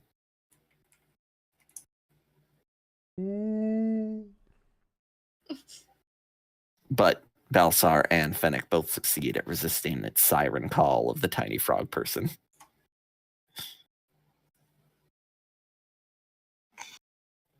This guy will shoot an arrow. Shit, I resisted it on the die roll alone. Bran or Balsar or Fennec? Balsar, Fennec. Is either of you clearly more injured? No. Although Balsar's not injured at all. I guess that's clearly more injured. Yep, he'll fire at Balsar. Pew pew.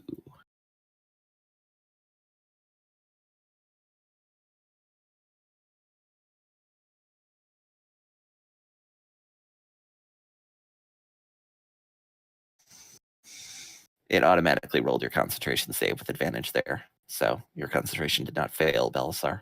Oh, fantastic. Fantasy Grounds is cool like that. And you succeeded at your poison save, so you do not take poison. Why did the damage. entire chat box just vanish to me? Couldn't tell you. Scroll up and down on it. Nothing. Yeah, there's nothing there. Were you right-clicking in it? Because there is a way to... No, I was everything. I was just looking at one of my own spells as you did that roll, and it made everything vanish on me. Huh, weird. Yeah, I'm not even seeing anything new being put into there either, which sucks. Might need to close and reopen. Try typing something. Can you type something into it? We see that. Do you see that? No, I don't see that. Yeah, you're probably going to have to reboot there. Which it's a bit until your turn, so... All right, so, Hux. Yeah, look at, hey, a new target presented itself. It's really big, and I like it. You could also potentially shoot the chief on top if you wanted. Yeah, would I get sneak attack? Who's not technically in combat with anyone? Yeah, he is. He's the one commanding the mount. Yeah, but he's not in. You're not standing next to him. Yeah, you have to be within 5 feet. You're technically not within 5 feet of him. Right. It's yeah, that's the thing. And I didn't hide last turn because I had to bonus action. So I'm gonna. It makes more sense to shoot the not Steggy boy. Yep, shoot the Hadrosaur. You would not get sneak attack against Chief Yorb at this time. Yeah, at this time.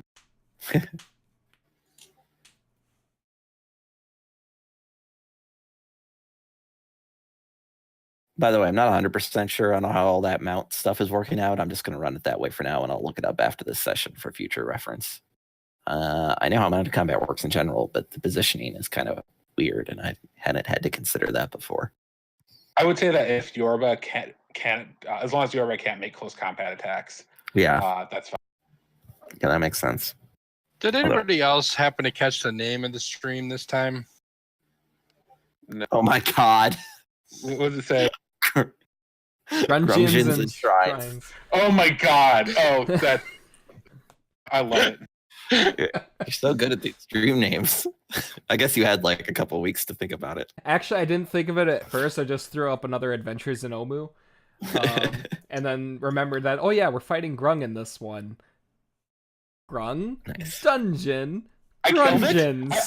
I killed the Hadrosaur with 21 hits? You're damn straight. Holy shit. Go Hux! Whoa! So wait, does this mean it falls over and crushes Chief Yorba?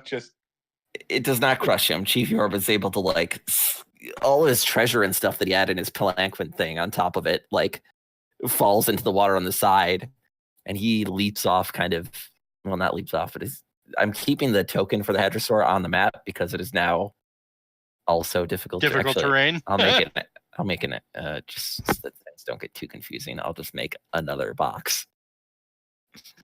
Okay, in that case, then I will slink back behind that palanquin, not palanquin. I think the. Sorry, I think Chief Yorba actually has to make some sort of save when your mount dies. It would make sense. I think he has to make a dexterity save or take some damage. Let me just double check. It's been a while. He has to use his reaction. Oh. If he doesn't have his reaction, he would be prone, but he does. Okay. That's sad. So now I'm going to hide behind the day.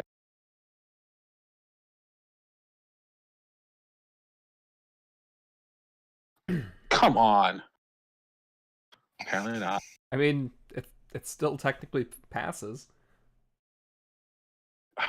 Maybe they just really. I mean, they're focused on the fight, dude.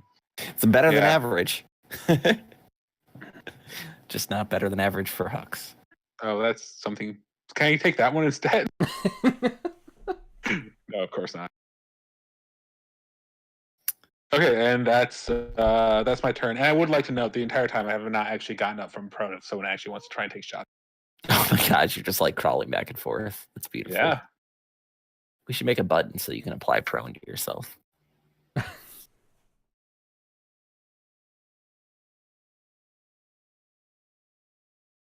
don't think I rolled Orvex's hide. Or I don't remember what it is, and I don't want to scroll up, so I'm just rolling again. Alright, 15. Alright, so that's enough to get sneak attack on that guy. Let's do it. Do it. Oh, wait, what's the range on this, though? It might be slightly too far. No, it's 40 feet. Alright, he's good. Exactly. Oh, nope, it's 30 feet. Stupid hand crossbows. Well, you can run all the way out, actually, and then back again. Yeah. So he'll do that. Hup. He should have advantage. Hooray. Hup. There we go. And then he'll hide again. I will remember this time. Okay, at 10. Got it. All right. Which of the people, or which of the Grung in that 20-foot cube do we already have advantage against when we attack them? Only number 2. Okay. I'm going to Elite Warrior number 2. Perfect. Step up 10 feet, and then I'm going to cast Fairy Fire in that exact same 20-foot cube. Yes. Nice. Sprinkle some violet fairy light all over them, or whatever. So once again, control click on each of your targets, and then press the save button, and then the effect button. I just realized something. None of us have taken damage. Hey, Fennec took a little excuse bit. you. Fennec took damage to his temporary hit points only. Nope, No, he I'm took at a little 7. bit. I took 7 points of damage. Yeah. Oh, look at that. Okay, my apologies. I was just Almost looking over no the damage, comment though. track and I'm like, Yeah, you guys are kind Oh, of my crushing this goodness. fight. All right, Yorb is the only one who's lit up. Alas. If you press the effect button, it should do that. Yeah, cool. All right. Now, we have advantage on that guy? Yeah. Yep. He's glowing, and what color All light? attacks have advantage against The him. chief starts glowing with a kind of soft violet fire. This concerns the chief. Yeah, I kind of wanted to throw in. A vicious mockery in there, but I can't do that on this. Get him, No. Weed. I don't think you can. Yep, No, fair fire I is not a can't. bonus action. All right. I'm all right with that. Bran went and painted the target for us. Yep. They're saving like champs too.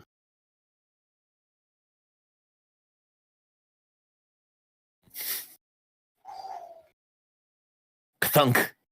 Their nut flies out from the rocks outside of the shrine. It's coming from the other direction now, so you have an idea kind of where Weed is still. All right, Fennec, end this. Oh, I climb over the dinosaur. Well, you don't want to do that because you're going to provoke an opportunity attack. No, he's not. Oh, No, they have So you bows. leave a threatened area. Yeah, they also have bows. Oh, right. Okay. Well, that one, the one in front there, has his dagger out now. He dropped his bow.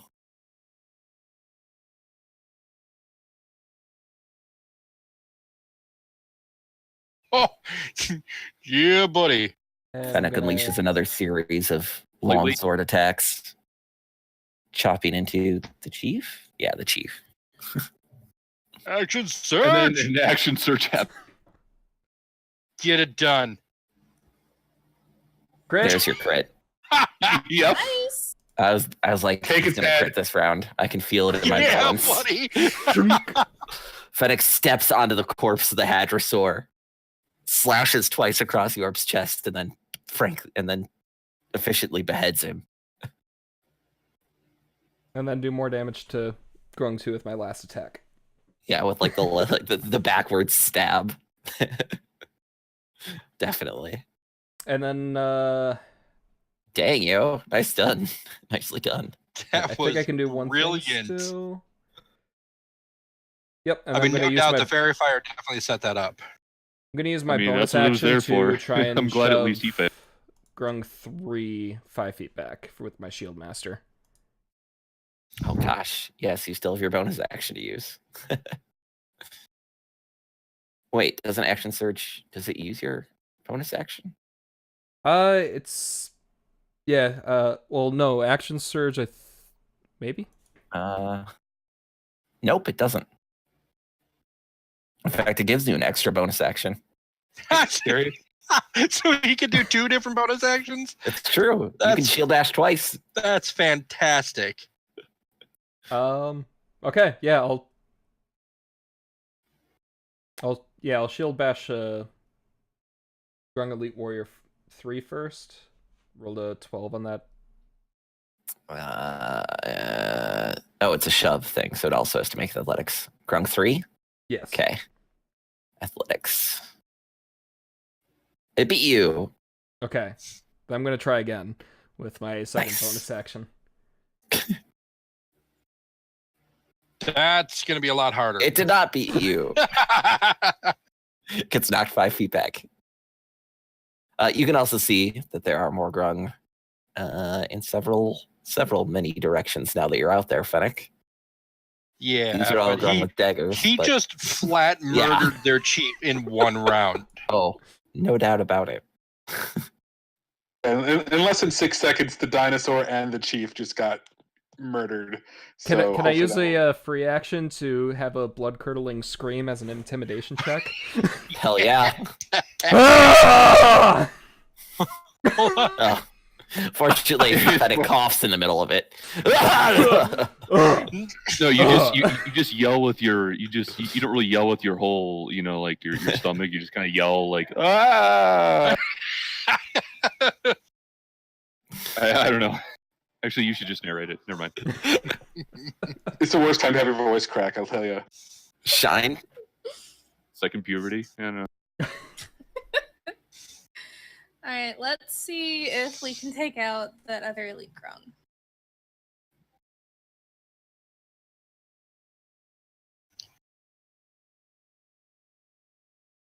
If you tech number 2, you'll have advantage still. It is still restrained. Let's see. Yep, that'll finish it off. And then who's the other one? This one.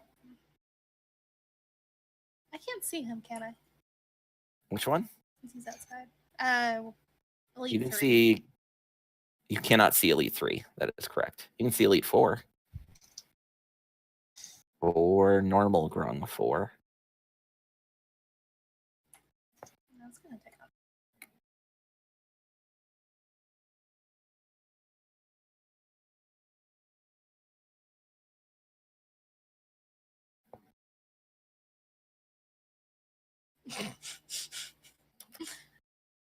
I'm gonna use Action Surge and just kind of take him out.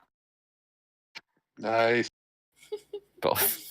It's great when both fighters use Action Surge in the same round. Yep. Alright, so he's extremely dead. And let's do some damage to this guy. Woohoo! Ooh, nice. Alright, so that dude should only have 1 hit left. That should take him down. And Grung 4 Noted. is dead. Grung 2 is dead. And I'm pretty sure you can flick Elite 4. And he'll be dead. Yeah. Actually, no.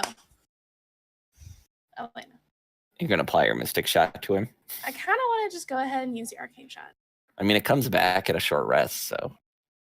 Psychic damage it is. Lord knows when we're done with this, we're going to take a long rest because I need my spell slots back. I am like, Actually, you're supposed to decide an Arcane Shot before you roll damage, but I'm okay with it. It's not a big deal here. Take it. That still That was doesn't gonna quite be finish him damage. off. I grabbed the extra Aw. damage for you.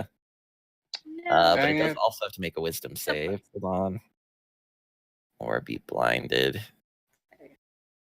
Did it succeed? It succeeded. It rolled a 20 on its save. Oh, now you can definitely just flick him and he'll die. Yeah, it's definitely kind of leaning against the wall, desperately trying to hide from the barrage of arrows shooting out from the back room. All right. You want to move back into cover, Shine, or at this point, are you just going to stand there? Yeah, I'll move back into cover. Cool. Balsar. I assume that Grung 7 is on top, not inside. Correct. Okay. Same with 5 and 6. 2. So you can't actually see them. I just put them on there. 'cause No, Fennec that's can fine. See them. So I step to here, and then I'm going to blast Elite 3 with a Cone of Cold. Or not a Cone of Cold, a Ray of Frost. So give me just a second here to pull it back up.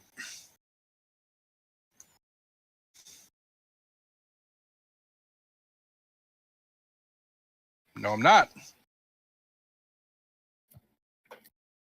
Desperately, it ducks underneath the blow, or underneath the Ray of Frost as it shoots out. Okay. Excellent. Hmm.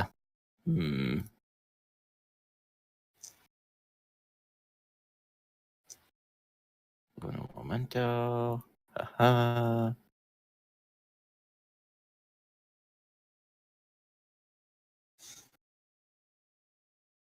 a lot of dice Jesus. flying out. Don't mind me. I'm actually just checking to see which of these guys run away immediately. Ooh, nice. Are there morale checks in 5th ed? I mean, it's an optional rule that I use sometimes. Like, when their chief and dinosaur die in one round. I definitely nominate Fennec for a inspiration because that was a stroke of pure brilliance right there. I can make that happen. All right, so this Grung cuts and runs. First one there. In fact, since he's just running off the map entirely, I'm just going to go ahead and Bloop. say he gets away. This one does not run. I'm going to just get rid of the other ones that run too. So. Oh. This one and this one. 3 of them run away. The other 3 decide to fight on. Wait, no. Number 3 also runs away because he's already running away from being frightened, and technically the spell effect is over because he switched to a different concentration spell. But he's just gonna keep running anyway. So the numbers advantage that they had just went away. I accidentally deleted the wrong one, but that's okay. I'll just move him over to where he was, which is right here, I believe. The numbers advantage did just go away. 2 Grung bravely leap down to fight on, however. Stabbing their daggers at Belisar desperately. You go right. Actually, they're going to leap over Belisar and attack Bran. They're infuriated by. How is that not provoking? They're on this. They were on the roof. And, the one was on the roof. The other one just leaps over you. It jumps 15 feet up and 25 feet across without getting a running start. Okay. That's how it avoids an attack and opportunity. They're doing like acrobatic flips through the air. They're like little Spider-Men, little spider frogmen. Spider fraggers. But Fennec's easily able to parry both of their dagger blows. They are not nearly the trained fighter that he is. Kill that one Quasha. It's almost dead. What is Fennec's armor class, just out of curiosity? 18 before your Shield of Faith. Nice. So 20 with. So I made you really, really, really tough to hit. Good. True That's tank. before I get myself a set of plate mail, eventually. That's pretty. Yeah, that's pretty good. Yep. Wait, what's your current armor? Chainmail. Wait, you have an 18 base with chainmail and a shield. Wow. Yep. Shield gives +2. Chainmail's a 16. Oh, it's a 16. Oh, okay. Nice. I mean, Yeah, I'm wearing scale, which is 14, and then the shield brings me to 16. Kawasha steps forward and slams his staff into the wounded Grung Elite's head, finishing it off indeed. Just be thankful that you don't have to calculate THAC0 anymore. yeah, it wasn't that hard. Yeah, it wasn't that hard. Yeah, except for trying to teach it to new players. They're just like, mind is totally blown by the algorithm. It's really the concept as opposed to the... Yeah, the concept's ridiculous. It is. This one drops his bow and tries to stick Belisar with a dagger. I honestly think the THAC0 thing was like some kind of nerd gatekeeping shit. Manages to land a blow. No, it's because... Macy. It disrupts the pain of the dagger striking, disrupts Belisar's. Even though it's a very light wound, it disrupts his concentration enough that the Shield of Faith falters. But I'm not poisoned. No, you are not. That advantage is... Although you rolled a 19 and an 18, so you would have been fine either way. But yeah, good stuff. All right, Hux. Things seem to be going well, from what you can tell. I like this. I come out of hiding. Keep in mind, you don't know about the Grung who ran away necessarily. So that's fine. I can't see them, and I don't hear Belisar or Fennec swearing and running away. So I'm gonna trust that they know what they're doing. See, it would be great if you could just impale a shot on both of those Grungs there. Yeah, man. If my small strength 6 kobold could have a ballista, that would be amazing. Unfortunately, he can't. I'm just picturing him use his whole body to reload the thing.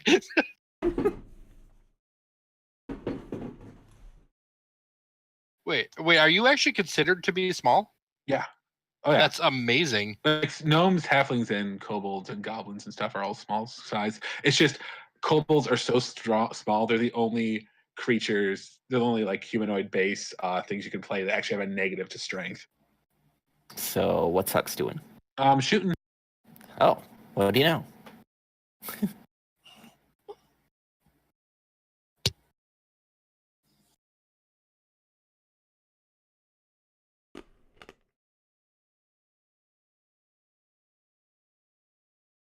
And it looks like that one's dead.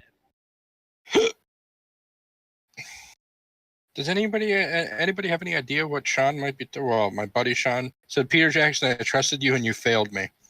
What the hell is he talking about? Did you see The Hobbit for the first time? Mortal No, Engines? Mortal Engines.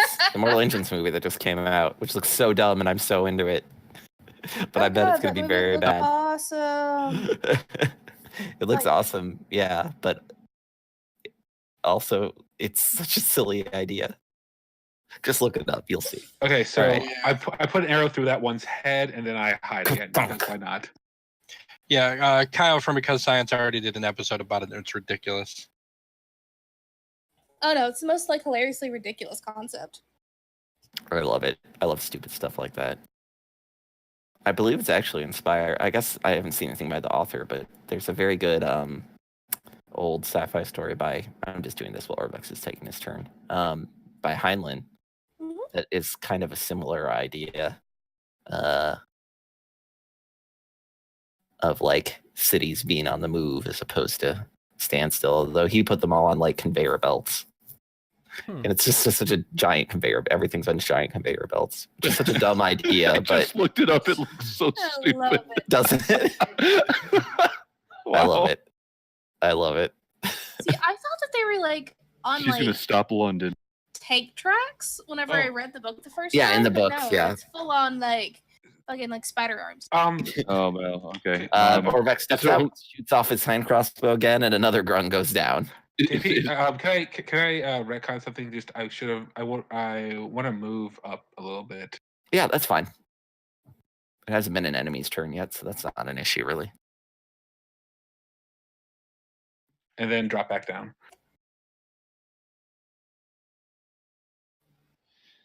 Okay.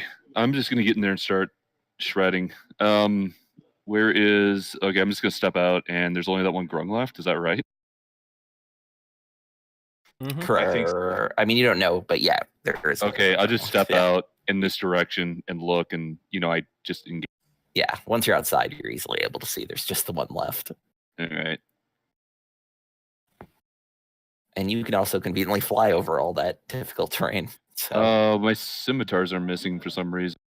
that's weird. Hold on. What happened to them? Yeah, I don't know. It just shows my rapier for some reason. Huh. They got deleted from your inventory somehow. Weird. Scimitar. Oh, that's NPCs. I need items. One sec. I'll add them. All right, no problem. Thanks. You got 2, right? Yeah. I do. Yeah. I am a Florentine fighter.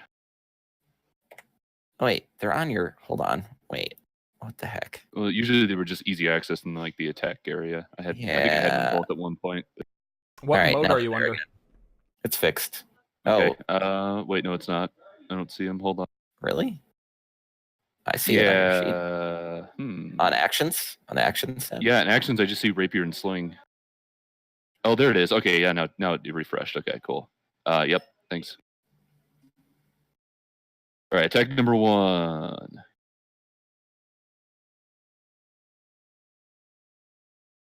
Attack number 2. That a hit? I control clicked him. I don't know why it's not doing the automatic target. Well, it Right. doesn't show you targeting. It's probably because you added targeted already and then you untargeted him. Oh, my bad. Okay, and then third attack. Oh, there you go. Get fucked. Nice. Hold on. All right, now if you drag the damage onto him or control click him first, it will automatically apply. the crit. Oh, whoops. Okay, well. So it should have been less damage Let than that. me re-roll that. Well, I can just um, subtract 11 damage. It's not Yeah, hard. subtract. Yeah, that's fine. Yeah. Subtract 11. Yep. As much as I that hurts. right clicked.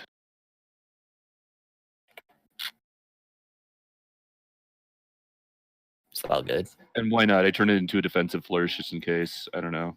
It's not real much of a reason to do it. I just do it anyway Wait, because. why is he subtracting the 11 damage from that? Because it should have only been 2d6 with the crit, not 4d6. Oh. All right. Yay.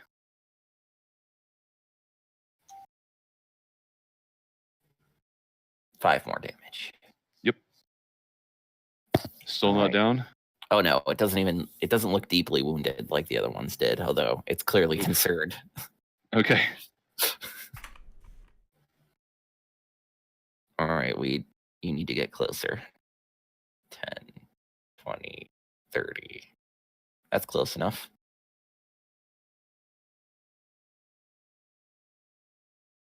Thunk.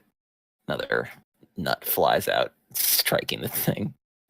Now it's got a little bleeding wound from its head. That was enough to push him into more dangerous wounded territory. I really hope something doesn't come by with a lightning bolt right now. Oh. I'm flying, by the way. Always flying. Oh, it's flying. No. I mean, that would be correct. I've told you about the Aarakocra monk in the other Tomb game, right? I don't think so, Apparently, no. Fennec is exhausted. After killing the chief, Fennec's just kind of making his way difficultly through to the knee-deep water and stabbing at the elite. The elite is also fighting for his life at this point, desperately trying to hold off this assault. Freaking Aarakocra monk, he has like 120 movement speed. Jeez. And it all counts as disengage if he flurried that turn. It's nuts. Sounds like a beast. It's not super effective. I mean, it's good. It's not like OP or anything. It's just a really funny niche to fill. Shine. Nice. You don't see any enemies. Clearly, everybody's moved off to the side to fight something.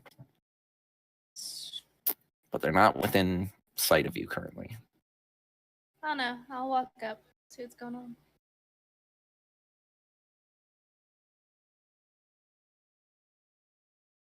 I can't attack anything, like, after moving that much, can I? 5, 10, 15, 20, 25, 30. No, you can't. Well, You could move a little bit further if you wanted. Yeah, because you have that tabaxi thing. Oh, yeah, that's right. Hold But on. remember, that's difficult terrain there. It is, but I think she'll still have enough if you use feline agility. Yeah, feline agility basically lets you take the dash action. Yeah, you can move double your speed and it doesn't count as an action once, basically, and you can't do it again until you don't move for an entire turn. Okay, cool. So I can go. So if you want to do that, you can rush here. like all the way out. Yep. And then still attack this guy.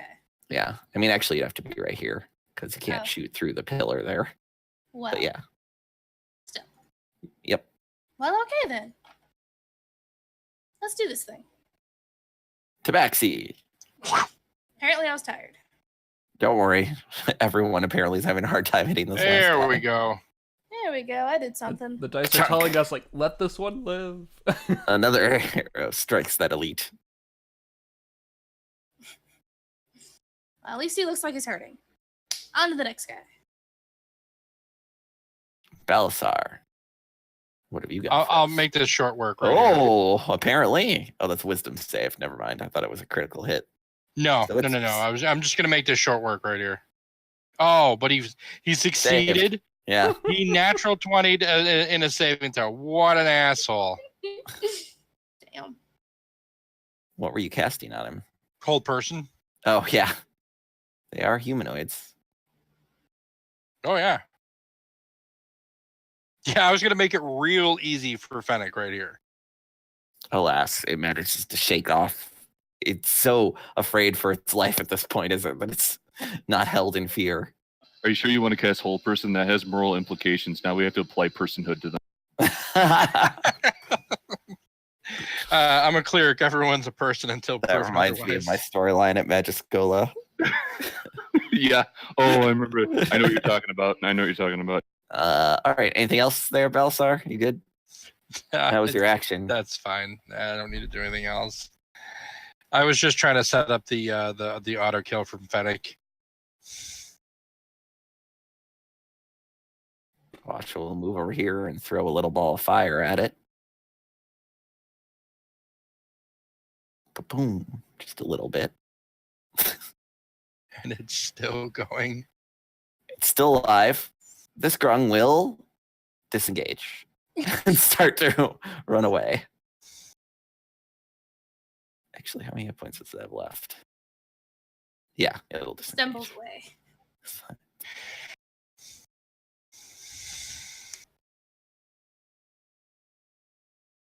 Oh, nope. It has less speed than that. Actually, you know what it'll do? Hold on. Actually, what it'll do is it'll scurry up the wall. So it's on the roof there. So that's 20, 25. It can move one more square. So technically it's out of sight on the roof, although Shine can probably see it still. I'd give it partial cover. All right, Hux. Okay, so when I come out here, it's clearly trying to run away, by the way. Right, when I come out, yeah. When I come out here, do I see everyone looking at the roof like, what the hell was that? Yeah, probably. Okay, so I don't have to pretend I don't know where it is. Okay, so let me see how you can do this.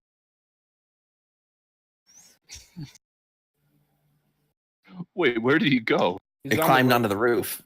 Okay. It just started running, like it took the disengage, and then it just like used its little sticky little feet to climb right up the wall. And I'll take care of this. Everyone just I use my movement.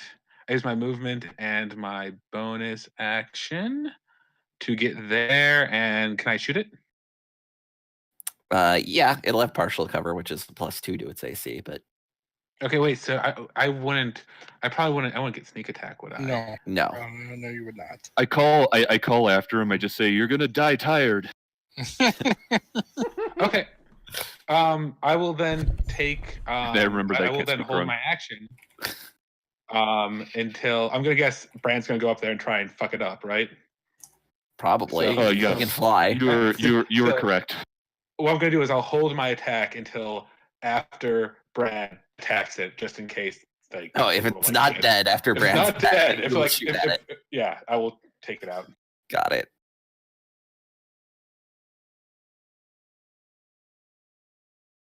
Orbex will like poke his head around the corner and like, I guess actually he'll go up to the doorway and he'll be like, "Is it safe to come out?"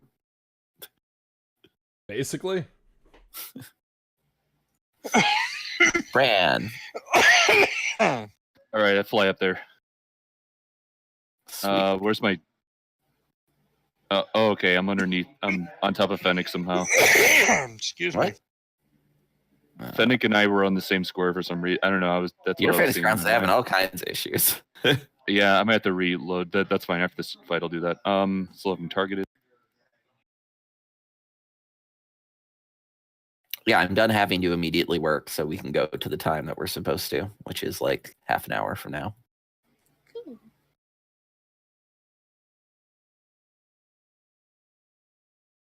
Death of tiny cuts.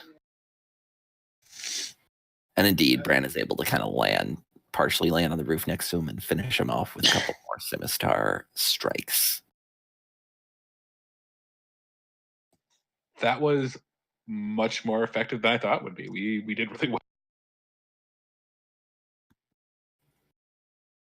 That was a great fight. Everybody got to do something special, and everybody used their powers together effectively. Well done, team. Not to mention we took a page out of Leonidas' book there. I mean, they had that advantage too, technically. Yeah, they used ranged attacks. They didn't just walk right in. But you've driven the Grung from the shrine. Yeah, you're all just kind of panting slightly outside, breathing heavily from the exertion of combat. But now you have another puzzle cube in your possession. Is someone taking hold of these, or are we spraying them out through the group? I think I only have one. But I have. If we're all together, I'm not really sure if it matters like who's holding onto them, unless you get captured. I guess like I don't think you get captured. Yeah, that's the only part, is that if we put all of our eggs in one basket and then that basket somehow, They gets that basket. Yeah, the immortal they. I mean, as far as like likelihood of being captured it goes, I feel like Hux is the least like. I don't know about that. Well, I mean, nobody ever sees them, right? Or them. I'd be rolling stealth like I did this fight, then everyone will see me. But usually it's hard. Okay, so I'll go and collect some arrows. Were there any of the Grung using just regular arrows, not cross? They were all using short bows. Oh, okay. I'll fill up to 40 if that's possible. 100% possible. Ooh, do they have poison on them? No, not actually. So what they were doing is they were like rubbing it down in their skin, like they Gotcha. draw it across their skin as they fire. Yeah, okay, and I think I already have a vial of Grung poison, but I don't have another empty vial, so oh well. I'm gonna take my shiny shell back. Pretty shell back. Hux, you may want to check around in the water there next to the dino. Oh yeah, I will. If anyone wants to help me, I guess they had a lot of this thing. Had a lot of treasure on it, right? Yeah, and it like all fell to the side after when it died. Yeah. Sure. Should I roll a perception? Investigation. Anyone else got investigation besides me? I do not have investigation. No, but I can give you the guidance of Bahamut. Okay. Actually, Brand, don't you have like half proficient? Yeah, Brand can assist on almost anything. Yeah. Bard power. Due to my unofficial house rules. Technically, you don't need proficiency to aid, but it's really dumb when you can just have advantage at every skill check. So most DMs limit it a little bit. I should make an official house rules document, even though there aren't very many or very complicated. There you 26. go. That If is it's going to be found, you will find it here. quite a lot. One moment. I suggest that we make camp here. This is the most defensible position in the area. Agreed. Inside the temple. Yes. By the way, everybody, this has been a great episode of Legends of the Hidden Temple. Oh, just wait until you get into Tomb of the Nine Gods. Oh, I can't wait. That's going to be the best episode yet. Here's a reminder that this adventure, although it has not been super obvious, it's a little bit obvious, and it will become more obvious. This campaign is partially written by Pendleton Ward, the creator of Adventure Time. That's awesome. Wait, really? Wait, Yeah. what? Yeah. Significant Nice. portions of this campaign is written by No kidding. Pendleton Ward. Yeah. Have It will become very obvious later, as I've realized in the other campaign. I was we like, yep, this part was definitely written by that guy. have we hit our next milestone yet? Nope, you have not leveled up yet. Okay. So here's the map of Omu again, which I'm busy marking with a square of where you currently are, and then the little cones are shrines that you've already checked out. Oh, okay. I was like, okay, you said squares, and I see nothing but little cones. Cones are shrines that you've already cleared. Oh, what did Hux find, by the way? I'm getting to that. Oh, okay. Just checking.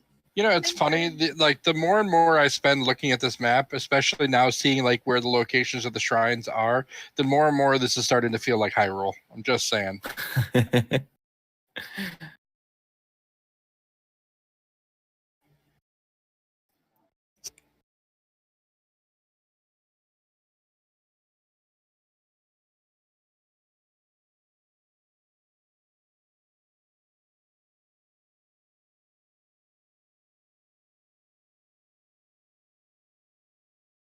I just put that map up so you guys can plan while I figure out what the heck this treasure was.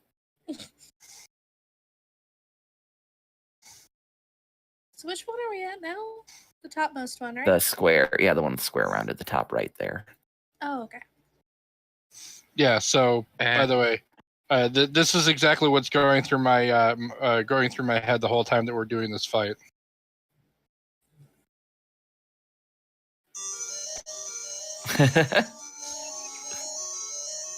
This campaign has a lot of not references, but like aesthetic references, I guess. Mhm. Like it. There we go. That's what I need to look at. Got it. Okay. So we could also pull the Smooth McGrew version of it. Oh, that's nice. If you have not discovered the joy that is Smooth McGrew, look him up. Oh, yeah. Yeah, absolutely. Second that. Yep. Most of the treasure. I'm sorry. The acapella stuff. Yeah. Yeah. Super good. Most of the treasure that was on the dinosaur. I mean, part of it got scattered in the water, but you're able to find most of it. A lot of it is like lowercase t treasure stuff, like more pretty treasure. shells or that sort of thing. Mm-hmm. but there's a fair amount of actual silver and gold coins mixed amongst that, kind of like in a, not even in a sack, but just kind of in the part of the like palanquin that is not underwater entirely. So there's 180 silver pieces there and 60 gold pieces, which I've added to your party sheet for now. And maybe a magic short bow, why not? I don't think there's a magic short bow there. No. Okay. Is that a +2 short bow over there? I don't know. Was the pretty shell There's, found? like, Or is it lost? Magic Yes. arrows? Loot all our stuff back off of You the may take your chief pretty shell back. And honestly, I don't remember what gems you had, so those have been lost. Unless you remember specifically. we gave him a tiger eye. One of them we gave him was a tiger eye. I mean, if we really want to, we could go back and watch it on the stream. That's true. Maybe we'll This do is that true. between sessions. If hey, you go ahead. I'm not. I could also volunteering. track down. Where did we get 10 vials of dream tincture? You stole it from. That's what the Gorgon was getting high on. Yeah. Oh yeah. Lovely. Back where Azara's stone corpse currently is still. You've been It was a- carrying it was some a- hallucinogenic drugs through the jungle, just in case. The Gorgon was hanging out in a dream tincture trap. Yeah. So everyone agrees that we're taking the rest here then? Oh yeah. I'm I fine mean, with that. there's no reason not to. I'll put up our dome just in case. Yeah, are you guys going to take a short rest or a long rest here? Long. I need all of my spells back because I Yeah. have none of All right, them. everybody gather up in the temple. Mm. Just make a nice. Yeah, I literally have 2 third level spells left. That's it. I closed that map, so just move me in there. It's fine. We don't need to. I don't think you're going to be. Well, I guess. Yeah, the night or your rest is going to pass peacefully. Okay, yeah, I do still cast Lehman's Tiny Hunt. I don't know if that's super. That's part of it. That's why. Got it. Okay. I only roll once for the night instead of 3 times when you have Lehman's. Just an easier way to handle it. Cool. Oops.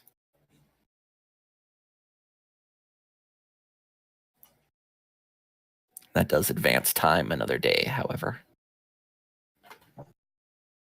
Yeah, well, in the condition that I was in, I would not gonna be of any help. Alrighty. So, in the slightly damp, now worthless treasure-filled shrine, you make a little camp with the hut and your camping materials. You feel pretty secure here, considering you're surrounded by difficult terrain. Unless the Grung come back, this is a really good place to camp, other than the mold. Which actually, inside, it's not that moldy. It's pretty well cleaned. Especially that back room that nobody's been in forever. Yeah, as people are resting before, since I didn't take any damage, I don't really have anything.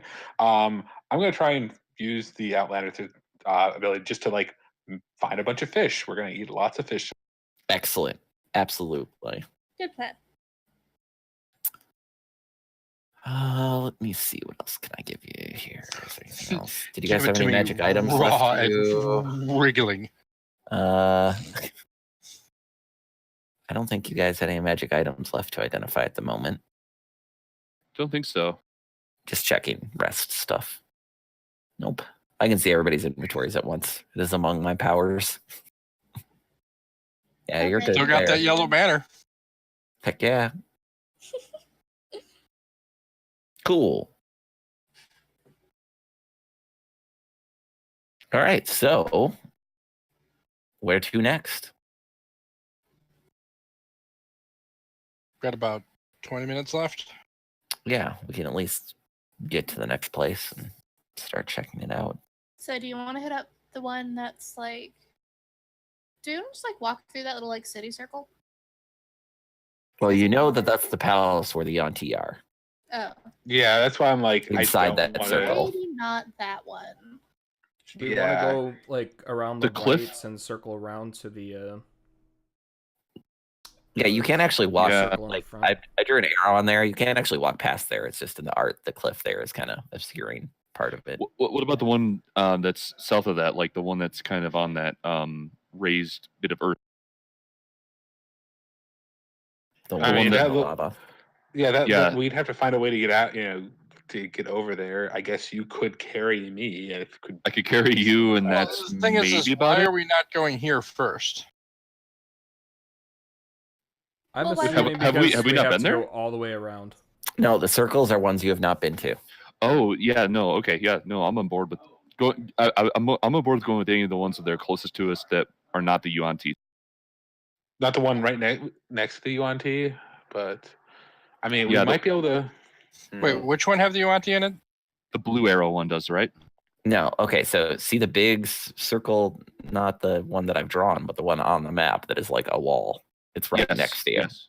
Inside Oh, that is yeah, yeah. the palace where the Yuan-Ti have made their Right, the one that has the Yeah. blue arrow Layer. going to it right now, right? the No. one, well, it is right It's- next to the blue arrow, but yes. Yeah, Here. it's close to where the Yuan-Ti are, but that doesn't mean there will be. I've drawn a Yuan-Ti big there. circle. The big circle is where the Yuan-Ti are. Okay, thank you. Yes. So we can go to the outskirts of that one. The Yuan-Ti are also outside of that circle. That's just where there are probably a lot of them based on the reports you got from the guy you interrogated. And we know they have at least one of the cubes, right? Along with the Thayans also have one. Either the Yes. Thayans, the Thayans have one of the cubes, and probably, almost certainly, the Yuan-Ti must have one of them as well. But you do not know for certain that the Yuan-Ti have one. Okay, well, yeah, Well, let's go to the. Do you guys want to start with the one near the Yuan-Ti palace? I say we at least scout it and just see.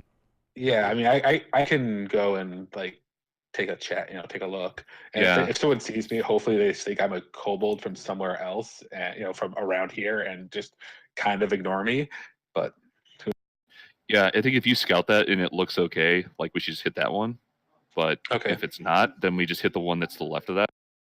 okay. I guess the other thing I have to ask, hey JP, what's the weather like today? Yep, I'm already on that. Let's see. Oh, I can't wait to win the Temple of the Nine Gods. Survey says it's actually quite overcast. In fact, it's lightly raining. That's good. Okay, I like that. That's good stuff. Then I have no problem with trying to scout ahead. Can I get some guidance on me? So hopefully I won't be that terrible. Sure can. Can we get there like by circling clockwise along that edge, or is I there? believe Yes. we can. Okay, so we Yes. don't have to do any weird stuff with like flying around. Okay, cool. Okay. Yeah. All Yeah, right. let's just do that and let Huck scout for us there.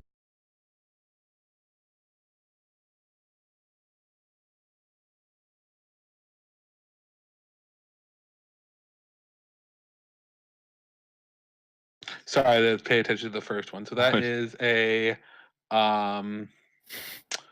yeah, I didn't mean to attack anything. So that's a 24 for stealth.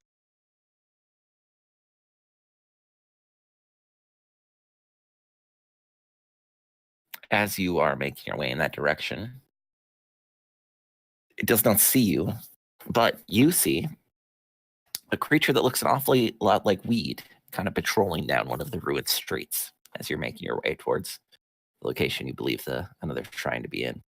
It is Okay. riding upon a similar but much, well, it's not large, but it's a peculiar, almost dog-like being.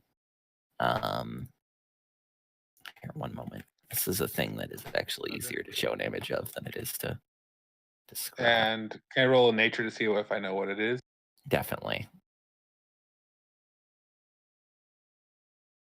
Sort of lichenous dog-like creature. There's an image in the chat that you can click on to see.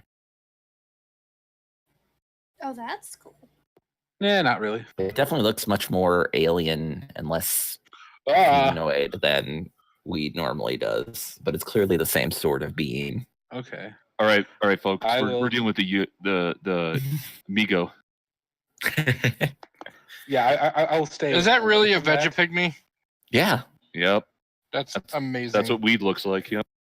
Weed's a little. I want to state though that Weed is like explicitly less creepy than that. Quite purposefully. Okay, I Nice. will definitely awakened, not try to deal with that and just wait for it to pass before I continue on. Yeah, you are able to do so. It does not. It kind of stops for a moment, and the The dog-like creature like sniffs the air, but it doesn't seem to sense you at all, and you're able to keep moving. Oh my god, man! I wish I could get that fucking spell. Life transference. Oh yeah, that's Ooh, good. what's that? Oh, you can get it. Why can't you? Is You that like can't a get it yet. 2-to-1 thing? Yeah, well, no, I third can level. get it. It's a level 3 spell. I just Wow. need to learn it from somewhere. No, Oh, you're just pray. a cleric. You can change out what spells you have prepared. Yeah, life transference. I deal 4d8 necrotic damage to myself and heal somebody for twice the amount of damage that Yeah. I do. Yeah. Damage and life- healing in the same motion. Yeah. Yeah, that's really, really good. No, he Yep. damages life- himself. Yeah. You take part of your hit points and you then double that. What you take? Oh, double it. Yeah. to It's yourself.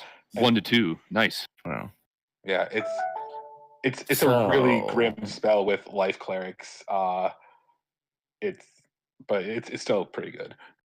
You pass by that encounter, and see, this is the nice thing about using milestones, though, because it's like if we weren't using milestones, you'd be inclined to attack, right? Like, otherwise, you're missing out on Not by XP. myself. No, Not by yourself. myself. No. But at least this way, you're not punished for not being an idiot. Wow, That's true. that is an amazing fucking spell. Huh. That's it. I mean, you might overheal somebody, but yeah, it's really quite good if you're going to use it on the, like the party tank or whatever. Yeah, Mhm. absolutely. Yeah, I was also just looking at the 5th level spell, Holy Weapon. That is ridiculous. Yeah. Well, that one's pretty good. Yeah, I like it.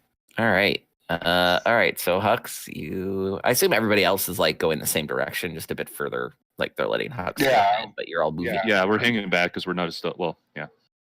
I mean, Hux is there first, and this is what let me see. We've got Well, if and when I get to 5th level spells, I know one that I have to take just on principle alone. Dawn. yeah. There's a pair of needle-like columns marking the entrance to a walled ruin. In the courtyard beyond, banyan roots envelop a squat building. The stone doors that seal the entrance are carved with images of snarling bears with long, sharp claws. You recognize them as the Zorbo creatures that you've seen before. Oh, and I will also tell people about the weird Digipygmy and. Well, yeah. But you haven't Right. got back to them yet. This is when you're scanning the shrine by yourself so far. You don't see any creatures outside or anything Okay. peculiar or dangerous. Oh, wait, hold on one sec. Except that red right dragon about about that. there. Yeah, make a perception check for me. I might have lied, but only a little. All right. Still more than enough to see that there are, in fact, 4 of those Zorbos kind of hanging out in the trees to the side. Do I know if they're are they friendly? Are they carnivorous? They're Aren't- they're omnivores. Okay, And but they do like, generally, They're territorial koala type things, right? they're territorial, but they don't, like, if it's just you, they might attack you, but if it's your whole group, it's extremely unlikely. And they don't seem to have Okay. seen you. It's Kevin Zorbo. Okay. Oh my god. Sorry. I'll go back to the rest of the group. I'll tell them I've seen both the Vegapygmy and whatever it was riding, and then that these Zorbos. Oh my god, it's cute. And I specifically tell Shine they do not make good pets. That is Not even extremely true. jaguars. I'll take one of those anyway. Wait. Did Everything we will be covered in pee. avoid a tree filled with these before? You did.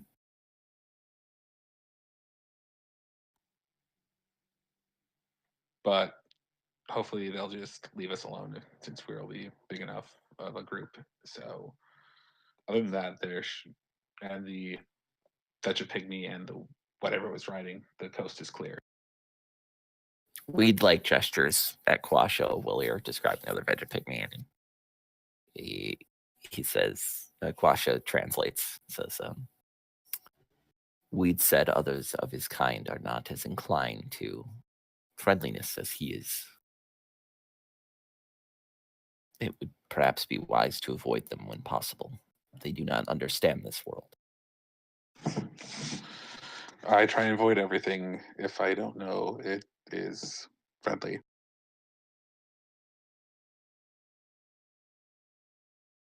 So I'll lead the group back to the shrine, and yeah. Fantastic. You're all there now. And check the door for traps. Would that be You a already rolled perception? perception. Yeah, Okay, you already rolled never mind. perception for the area. There's That no traps map does outside. not want to load for me. What's it doing? Is it It not? just says loading in the middle of the screen. Well, give it a moment. And now loading just disappeared, but I have no map. I can see all of the tokens, and I can interact as if it was a map. I just don't see the image. Close it and open it again.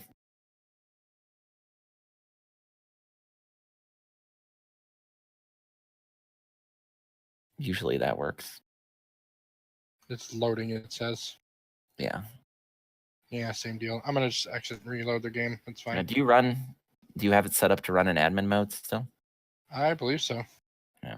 Anyway, we're almost wrapped up here. So, yeah, there's no traps on the door, and the Zerbos are clearly like, I'm taking their tokens off the map, but they're clearly just kind of like huddling in the trees, not interested in engaging with a huge group of adventurers such as yourselves at the moment.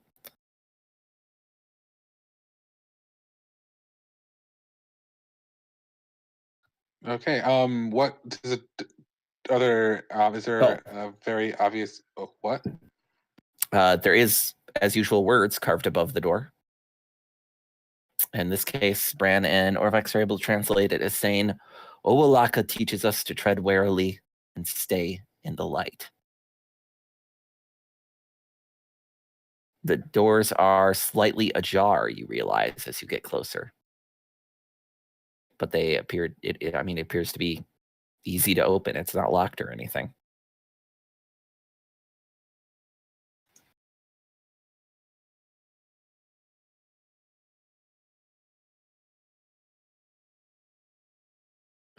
I'll crack open the door and peek inside.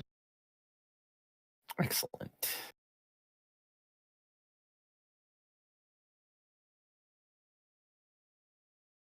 It's quite dark, but with a little bit of light coming through the door, you can see that the walls of this corridor are covered with painted reliefs showing Omoan people hunting, harvesting fruit, planting crops, crafting weapons, feasting, fighting, weaving, skinning animals, living. There are, it says 8, but you can currently only see, kind of just peeking in, 2 empty torch brackets just inside.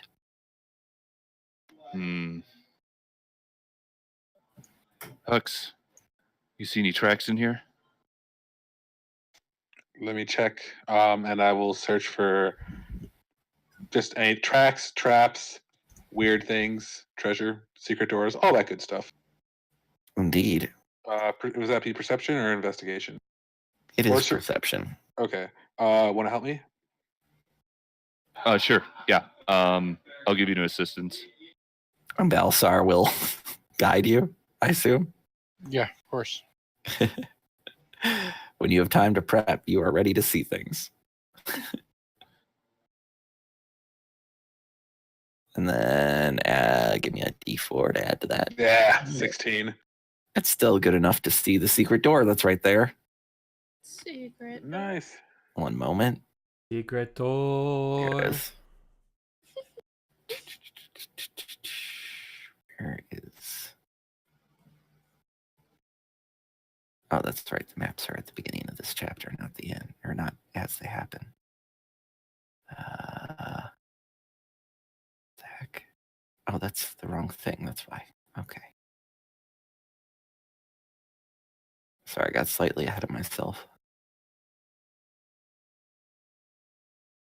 This is the only thing I don't like about the way we play, because I always feel awkward as a DM when I'm looking something up. Whereas if we were just sitting at a table, you'd see me like paging through the book and it would be perfectly normal. But now it's just like dead air, and I hate dead air. Yeah, I mean, I imagine you're not, like just goofing off, watching TV or something. Yeah, I think I'm gonna have to do a full utility repair on my damn fantasy ground. But yeah, you might have to uninstall and reinstall, and you might have to also just make sure that you're running it in admin mode. Maybe that fell off or something. Yeah, I have to figure out how to usually do that cause in problems Steam having. again. I can run you through it in a minute, but I want to finish up what I'm doing right now. If I can freaking read. Which number is this? 19. There it is. All right. Sorry, I'm trying to. Okay, I know the solution to this problem. All right, I figured it out. Secret door is right to your left as you enter. I will put a token on it. Don't be a Nosferatu, be a Yesferatu. Oh. It's a big secret door. It's that whole wall. I'll note it with chalk.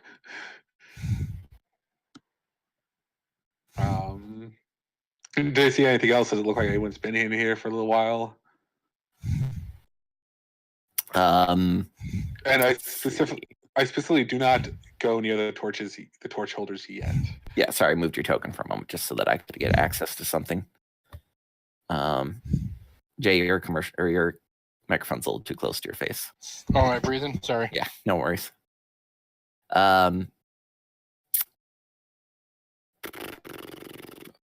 No. It does look like there's been people coming and going from this area fairly regularly. It's a bit dusty and a bit dark, but you can see that there's definitely, you can't really make out what the tracks are, but you can see that there are tracks. Do they look like my feet? Just because I know kobolds come here and reset traps sometimes. It's just hard to tell considering okay, fair enough. Dust and your roll. Okay, fair enough. All right. I will then. Okay. I'll show everyone where the secret door is. Do I know how to open it, or just that is? No, you know how to open it. Okay. Anyone want to try open it yet? Yeah, I'll step up to the door. Okay. You press upon it. Oh, sorry. Yeah, no, it's really obvious. It's just like a push. Yeah. And I get out of the way. It's basically it's more like it's like a rotating wall, basically. But as you push on it, it does not move like it's supposed to, and you realize there must be something blocking it on the other side. Oh, that's well, aggravating. I think we might have to go around. Something in the way. Unless our friend here wants to take a crack. I gesture to Fennec. I could try pushing on it, see if I can get the other side to budge. Yeah, by all means, if you want to. Actually, I'll assist him if he tries to push. Sure, make an athletics check. With advantage, it would seem. Any other bonuses coming, like a blessing? More guidance, I'm sure. I take this opportunity to ritual cast detect magic. Okay, so no guidance because he's busy ritual casting. That's still 23. You got this. It's pretty good. But I'll state, whatever is on the other side seems to be quite sturdy. Fennec exerts prodigious strength with Bran's help, but they just get it. They can't quite push it open. Okay, now I am going to take a look at these torch holders, see if there's anything linked up to them or anything strange about them. Nope, they're just empty torch brackets. Okay. I have some torches. I'll light 2 torches and I'll put them in there. It is much brighter in this part of the corridor now.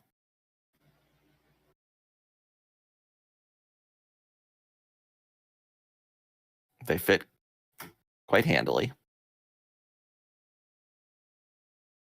All right, split up. I'm gonna go to the corner. Sweet. Belisar's spell should be done shortly, but not quite yet. Down the hallway, you can see 3 more sets of torch brackets without torches in them, and then a door at the end of the hallway.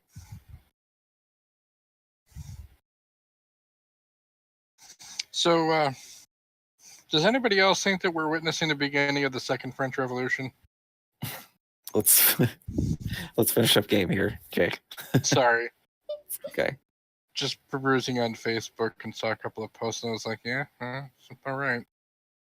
Balasar's detect magic ritual is probably finished at this point. You don't detect any magic outside or in the initial hallway. So that secret door does not appear to have a magical component. No. There's just something on the other side keeping it shut. All right, how many torches do we have between all of us? I have as many torches as I need. Enough to burn this fucker down. I think this one over here can just make light appear. Yeah, he just taps his mace on the wall and it lights up. Shine looks down at the 10 torches she just pulled out of her bag. What am I gonna do with all these? We have plenty of torches. My thoughts just if we need to put torches in all of these sconces. Or maybe just have some sort of light source. How many of those, how often can you earn? Oh, never mind. I did not put torches in there because I do not have torches. I have a hooded lantern in. That's right. Because you like to minimize your carrying weight. Yep. So, I guess I'll put up 8 torches. Fill all the sconces throughout this hallway. Cool. All right, sounds good. The hallway's quite well lit now, and you can see the scenes of Omuan, everyday Omuan life that is painted in fairly impressive murals on the wall. I guess not impressive, but they're, they look very natural and down to earth, and it just feels more comfortable than in this hallway, at least, than some of the other shrines. Less austere. And at the end of the hallway is a door. Okay, check the door for traps. There are no traps on the door. I open the door.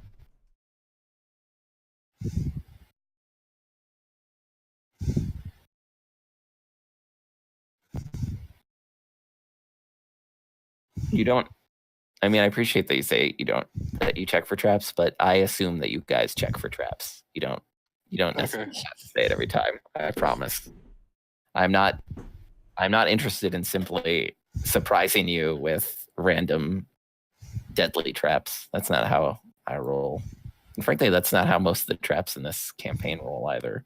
They're usually more like Saw. Where it's like, the trap is there and you know what it's about. It's just the way it's set up forces you to make decisions. Yeah. And this is why I'm getting Dungeon Delver at 8th level. That is a very good feat. All right, in this room is carved on the ceiling is a glorious sun, and it is carved directly above a pool of still water. You can see, however, that reflected in the pool is not the sun carving that's on the ceiling directly above it, but a carving of the moon. Otherwise, the room is more or less empty. You said there's like what is it that's on the ceiling exactly? There's a sun. How is it? Like what is it though? Like a carving or? Yeah, it's a carving that's been painted. Okay. I'm going to take one of the many small stones I've been collecting here and there, and it's the well. The well is very clear in that case, correct? Yes. Okay. Can I tell how deep it might be? I mean, it doesn't look like a well. Or you think it's whatever. about as deep as it looks. You don't think it goes like below the level of the floor. So it's as deep as Huck's, basically. 3 feet. Deeper, actually. Fair enough.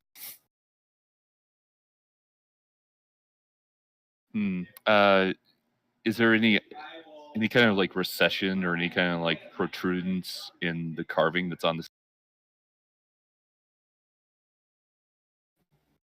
No, there's no like buttons or like Okay. run your fingers along it, and you can trace the patterns of the carving, but it feels pretty. I mean, it'd be inaccessible to most people. Yeah. Try putting out all the lights on one side.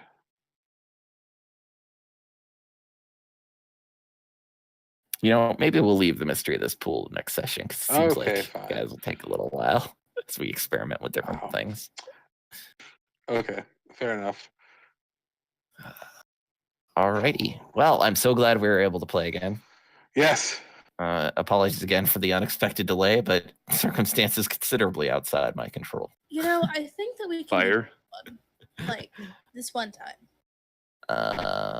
And then as for, we are coming up on the holidays here, so I am not unfortunately available next week, but I should be available on the 27th probably. I don't know if other people will be.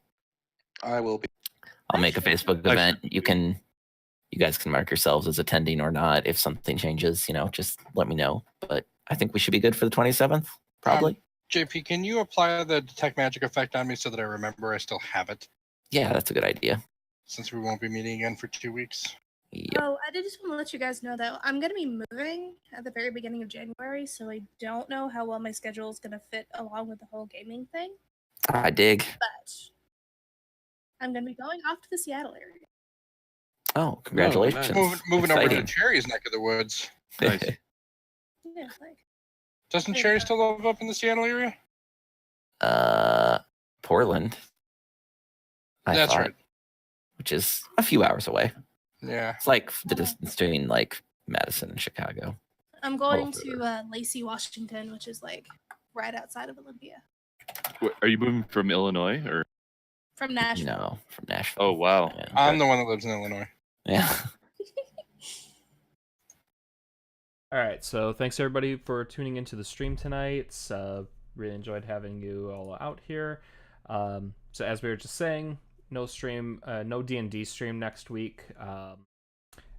Next week, Thursday, actually also happens to be my birthday, so I might spend part of the day doing something, probably some Kingdom Hearts streaming earlier in the day that day. So stay tuned for that. Give a follow or anything if you want to stay notified for when I go live next.